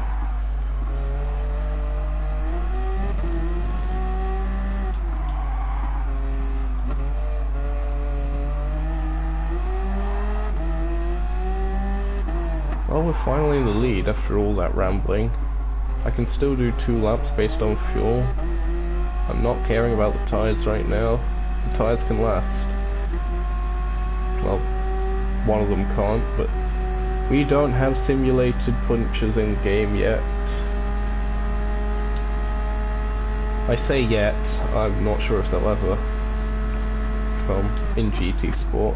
Wouldn't surprise me if they come as a feature in a future GT, maybe? Who knows? I think when a tire's like fully worn out though, the car does pull to one side. Like it simulates that, but it doesn't do that with anything else. I think they did that ever since Gran Turismo 3. At least that's the earliest time that I remember doing it with the endurance races on there. If a tire gets too worn, they just start pulling the car to one side. Almost like you got suspension damage in a way. Or the steering lock's wrong or something. But yeah, it's an interesting thought. Would certainly add to the risk of, you know, longer stints on softer tyres such as what I'm doing now. Speaking of tyre wear, Nissan GTR LM Nismo. Magnificent machine. Would like to have it available for NES Season 5. Again, we'll have to see about that. All depends on, you know, BOP and such. I think it is possible.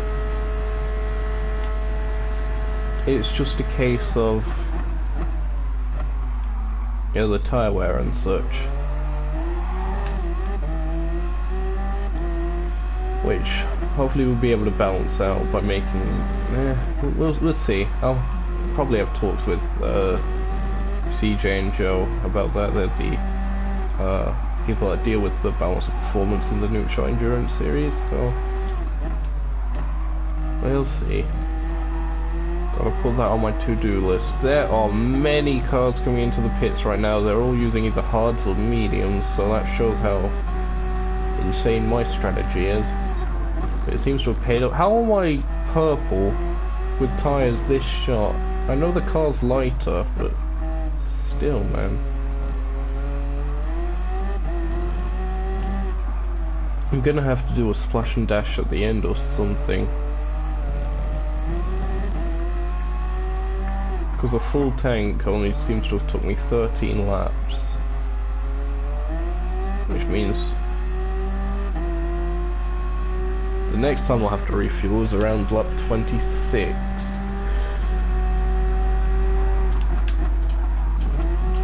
That's how you enter the pit lane on that track, on this track rather.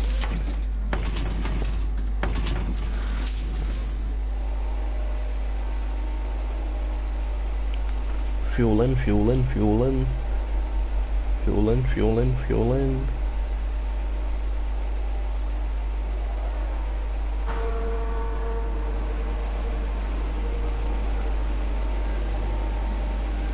Yep, we can do 13 laps on a full tank. According to that. Oh, it's just gone down to 11 for some calculative reason.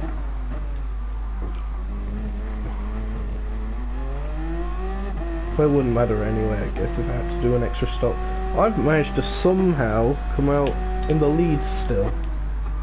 Now that might be because the guys behind have done their second stop. But still... And here was me getting a bit worried that I wasn't catching the guys ahead fast enough. Because... Route 3 Endurance Series Tokyo South syndrome all over again.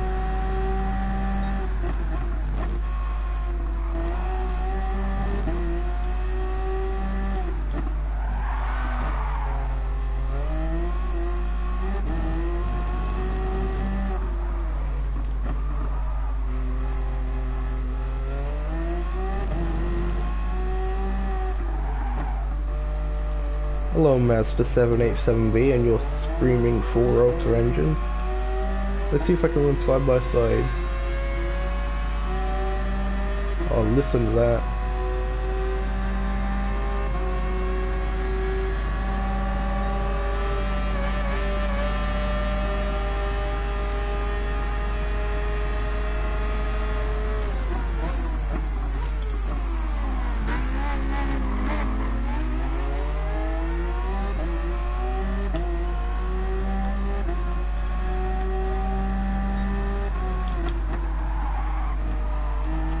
Really chucked the car in there. So we're coming up to lap some more people.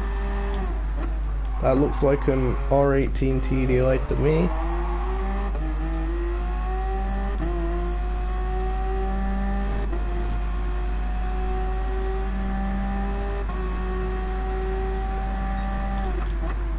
Braking for what's now Dunlop Corner as opposed to Dunlop Chicane.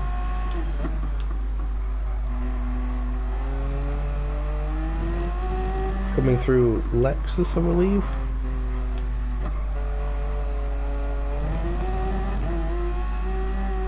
At least that's what I think they called on that one Super GT broadcast I saw a while back. Not Super GT the YouTuber, I mean the series, of course.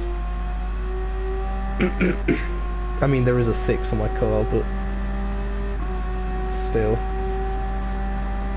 There's a few 6s.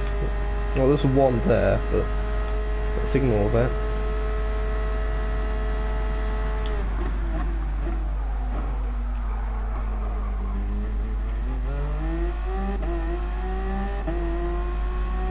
Oh, laps running's gone down to 0 and then back to 9.9. Nice to see that hasn't been fixed yet. And then again, it's such a minor thing. It's like, what's the point?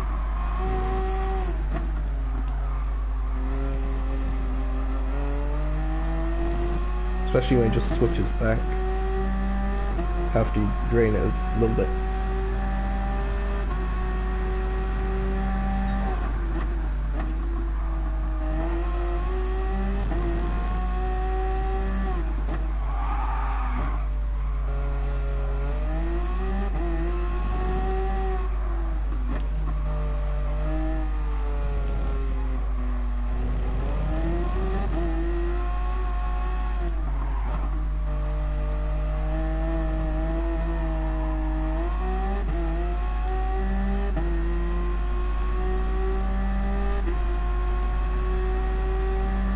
Still 5 viewers somehow. Thanks for sticking around as long as you have.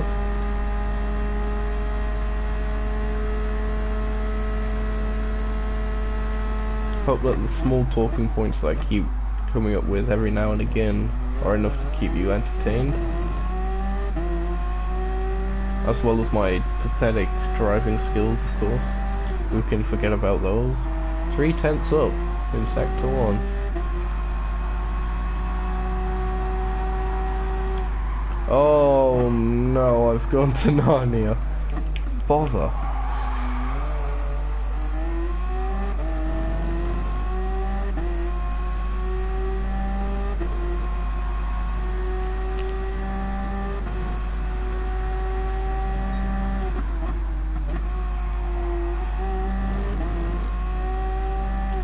I think I'm starting to get that Dunlop corner nailed a bit better now. Which means I'm going to inevitably screw it up on the next lap.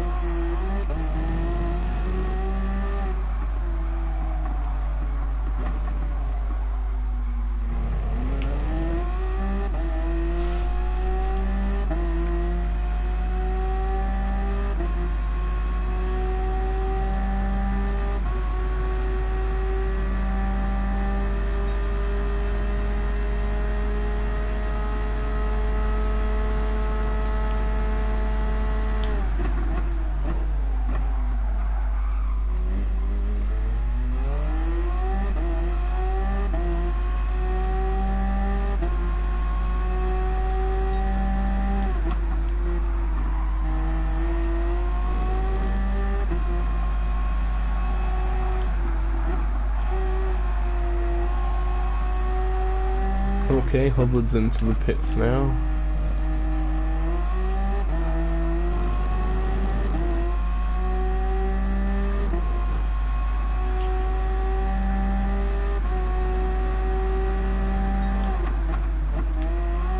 Oh,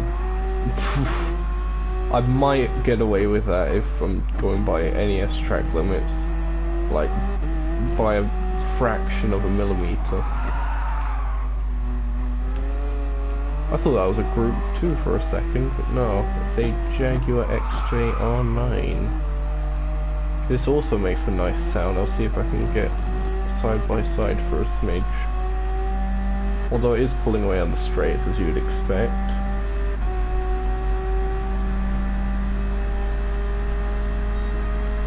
Ah, 123.6. Not that bad. Intergalactic fruitcake. No helicopters for me to start talking to on this track, unfortunately. Much to the disappointment of many, I know. I'll be sure to say something as soon as I see one.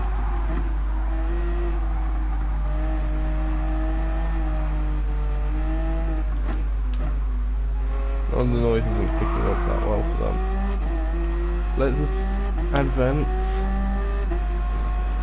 Not quite to Mayfair, as Monopoly Chance Card would say, but let's just advance. Gonna be collecting a bit more than 200 when we pass go. Gonna be collecting what, 400k for this event?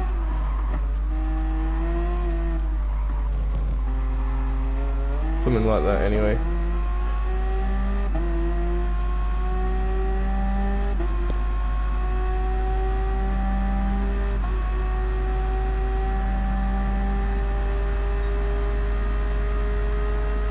But what is that red dot in the distance?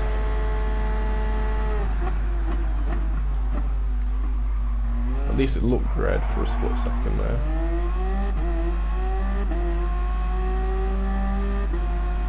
Probably not red at all, it's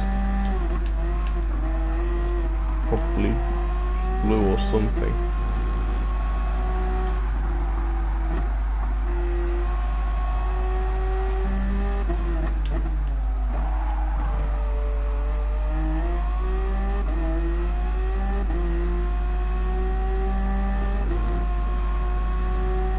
It looks like a Bugatti from here. Yeah, that brake bar, definitely. I was thinking it was either that or the McLaren, but the McLaren doesn't have a brake bar like that, I think. What does it? It might. I can't remember anything today. It's a Bugatti nonetheless. That's probably the red I saw then was the brake bar. Oh. There we go. Come on, blue flags. And all that. I haven't actually seen anyone waving blue flags. As soon as I say that, there's a marshal at the side of the road. Curse of the commentator, man. Maybe that means that I am a good commentator after all. If I just, you know, keep mentioning stuff and the opposite just keeps on happening. I will not win the race. There, I'll say it now. So the opposite will happen. Oh, around the outside of the Nippon long boy. A bit wide there, but nevertheless we are still going. There is a Mazda LM55, another rotary machine. I can hear it from here, wow.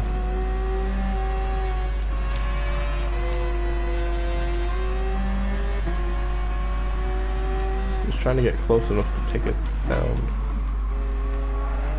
There, that'll do.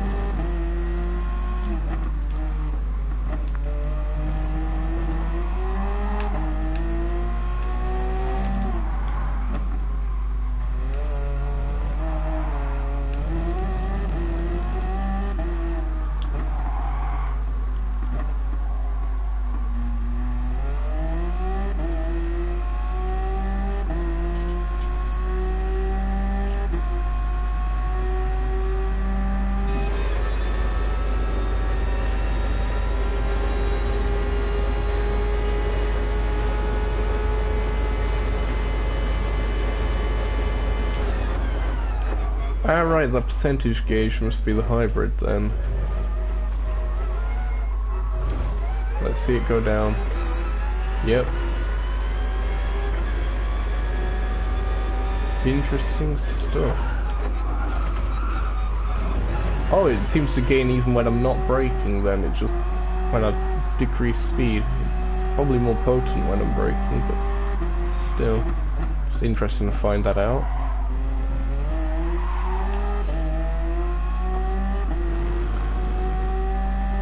So Armored Core in the NES has that to his advantage, I guess.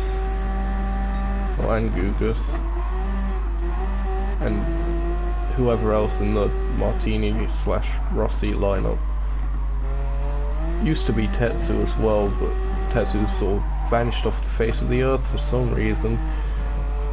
Or Raisin, or Grape, or Sultana. I don't even know. Yes, hello again, SJ Gaming. This stream is still somehow going on. I can assure you this will be the last race, unfortunately. But, or fortunately, if you, I don't know, sick of me just driving around like a melon.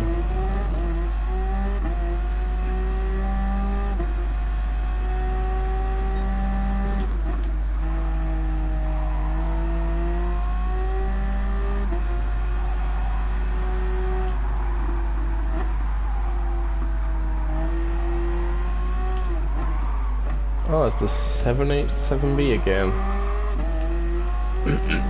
And is that a Peugeot 908 I see? Nah, it's probably not. I would notice if it was a 908. Oh wait, no. No, it is a 908. What am I saying? For some reason I was thinking it was McLaren. Forgive me, peasants. Look at that. See, that's what I mean though, that one's a diesel, so is the R18 TDI. Having a petrol non-hybrid, such as Rebellion R13, Or even bring back a Pescarolo or two, now that I think about it. That'd be cool. One that I'm quite surprised actually isn't in-game yet, but I think has a very strong chance it will be at some point. The car that the 908 actually went against in the 24 Hours of Le Mans, as opposed to the R18, the Audi R10 TDI, the first ever diesel car to win Le Mans. Very much surprised that's not around. It was premium in GT6. Maybe they're saving it for the May update, given that is when the Le Mans 24 Hours is on again. Again, just conspiracy theories and all that. I mean, I thought when they added snowscapes that it was hinting at a snow rally track coming soon. That was a year ago, in case you're wondering. So I don't exactly have the greatest of track records for this sort of stuff. However, hashtag bring back TVR seemed to work faster than I ever expected.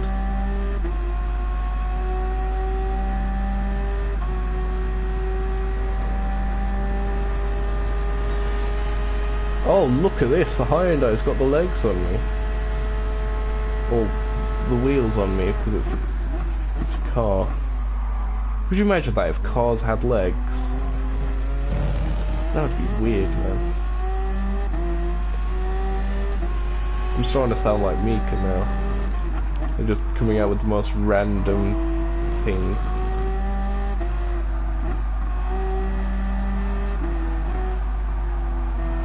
Oh, look at that. Smooth as butter. Unless, of course, you've been spreading butter on toast and then putting the knife back in with the butter, and that way it's like got toast crumbs on it. That's not that smooth.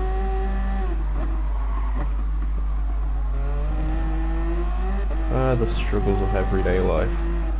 Speaking of food, I is hungry and I is need feeding at some point, so I is gonna get me some food at the end of stream.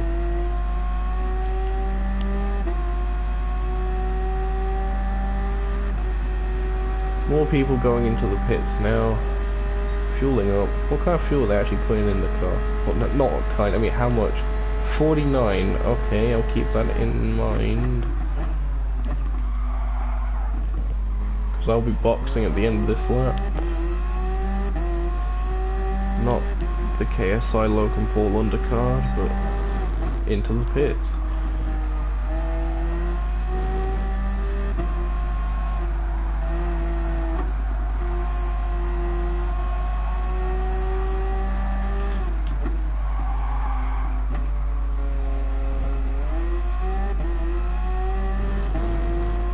Hybrid's really strong with this one. It's like the Force, but hybrid. The hybrid is strong with this one. Use the hybrid apple. I don't even.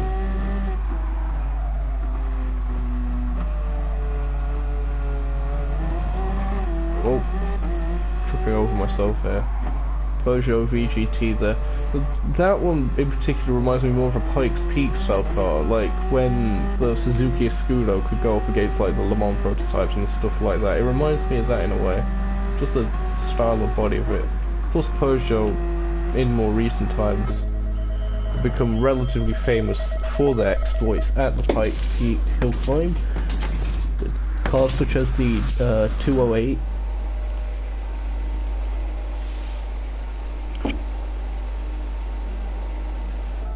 Just to be safe, add an extra lap. Just to be absolutely safe. We've come out behind quite a lot of traffic here. There's an R18, there's a Porsche 919, there is a TSO50, and what appears to be a McLaren VGT, which means it's probably the 908 or something. It is the 908. Of course it is. Quite an interesting grouping here, though. I mean, obviously the hybrid's coming up to lap the others, but still, or maybe not, because the non-hybrids do have sheer horsepower on their sides, which is needed for main straight, of course. But no, I'll have to check the results afterwards. I'm intrigued. I should have gone for super softs as well. Why have I gone for regular softs? With like 4 laps to go. I am such a smart person, and Escobar, who was originally leading, is now all the way down to 5th.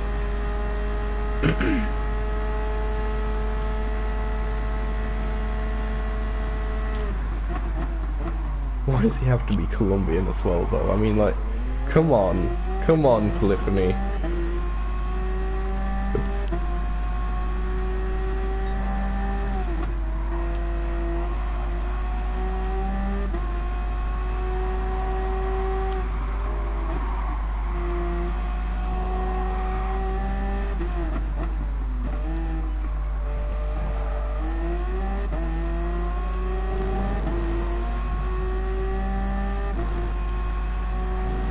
I think this is the only modern Le Mans prototype to actually have indicators and hazard lights and such. Quite interesting. Well, not on the front, apparently, just on the back. I know Armored Core runs with them on constantly. It's just sort of his trademark thing that he does in the NES. Hazards on constantly. Which, I mean, fair enough. He accepts the fact that he's a hazard to everyone else on track, but still can be a bit distracting.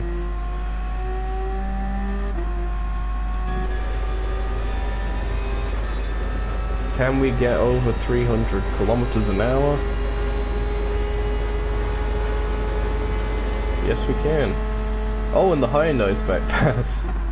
That's becoming a bit of a running theme, that Hyundai doing well. Wonder if the Hyundai's actually got a hybrid system. I know it's fully electric in regular VGT form. It has a combustion engine, or an ICE, for internal combustion engine, that is, in Group 1, because otherwise it just wouldn't be able to keep up, unfortunately. But because of the standard one being all electric, it wouldn't surprise me if it was a hybrid. However, I do not know for certain. Anyway, coming up to lap my TSO50 brethren. Careful, lad. Hey, look, it's the long boy again. Wonder how many times this guy's been lapped. Oh, his understeer. Wow. I pity you, long boy. If only you were the version on... I can't remember what the sim actually was, but I think it was Southpaw Racer in... he actually used a Nissan GTO LM Nismo in... was it the Virtual Endurance Championship? I think, and that version was like a slightly later version of it. I think it had like front canards and stuff like that on the front for extra front downforce. A bit like the TSO30 in a way, but yeah, that version was four-wheel drive, but it was front-biased four-wheel drive as opposed to the fully front-wheel drive version that we have in GT Sport, which is a shame. I definitely prefer the front-biased one, as it would be a lot more competitive, and possibly there would be the option to split the torque differently. Who knows? But we don't have that version. We have the fully front-wheel drive version that ran at the Le Mans 24 Hours, which kinda sucked.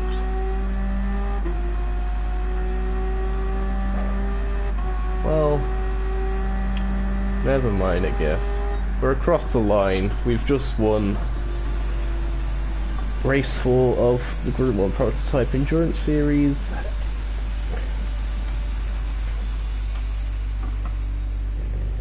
Oh, it was a Tomahawk in second, okay. Well, I guess that makes sense, it's a high-speed thing. Okay. Oh, that 908 finished ahead of the 919. Huh, interesting. Yeah, look. Right here. 908 ahead. That's quite nice. Gaddy's VGT didn't do that well then. Oh, that was the extra special version. Like the extremely rare version of the R18 TDI. That you can't get in the dealership, you can only like win it through daily workouts or something. It was very confusing how that works, but still, yeah, I don't care about the replay.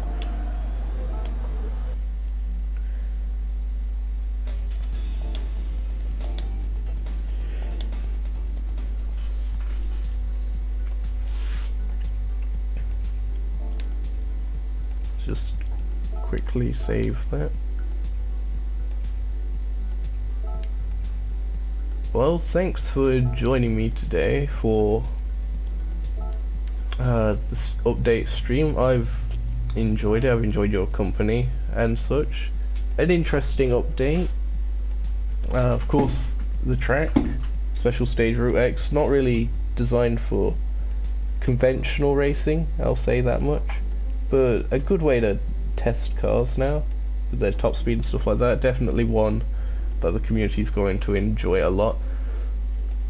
Favourite car from the update gotta be this, the TVR Tuscan. Sets a pathway for the future of possible 2018 Griffith, and here's to hoping for a Group 3 and a Group 4.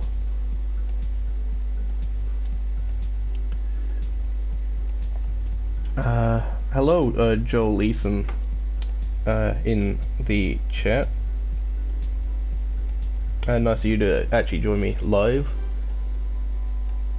And I didn't quite lap everyone. I think I lapped everyone but like the guy in second. I could be wrong. No, he came into the pits last lap. But yeah, and now the dog's barking because the mailman's just gone. Fantastic.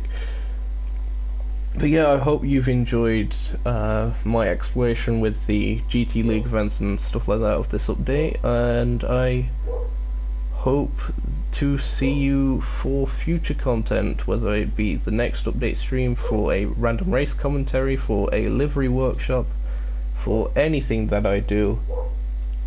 Stick around on the channel, and I hope to see you then. So for now, this has been offapple from Nukeshot Motorsport, signing out.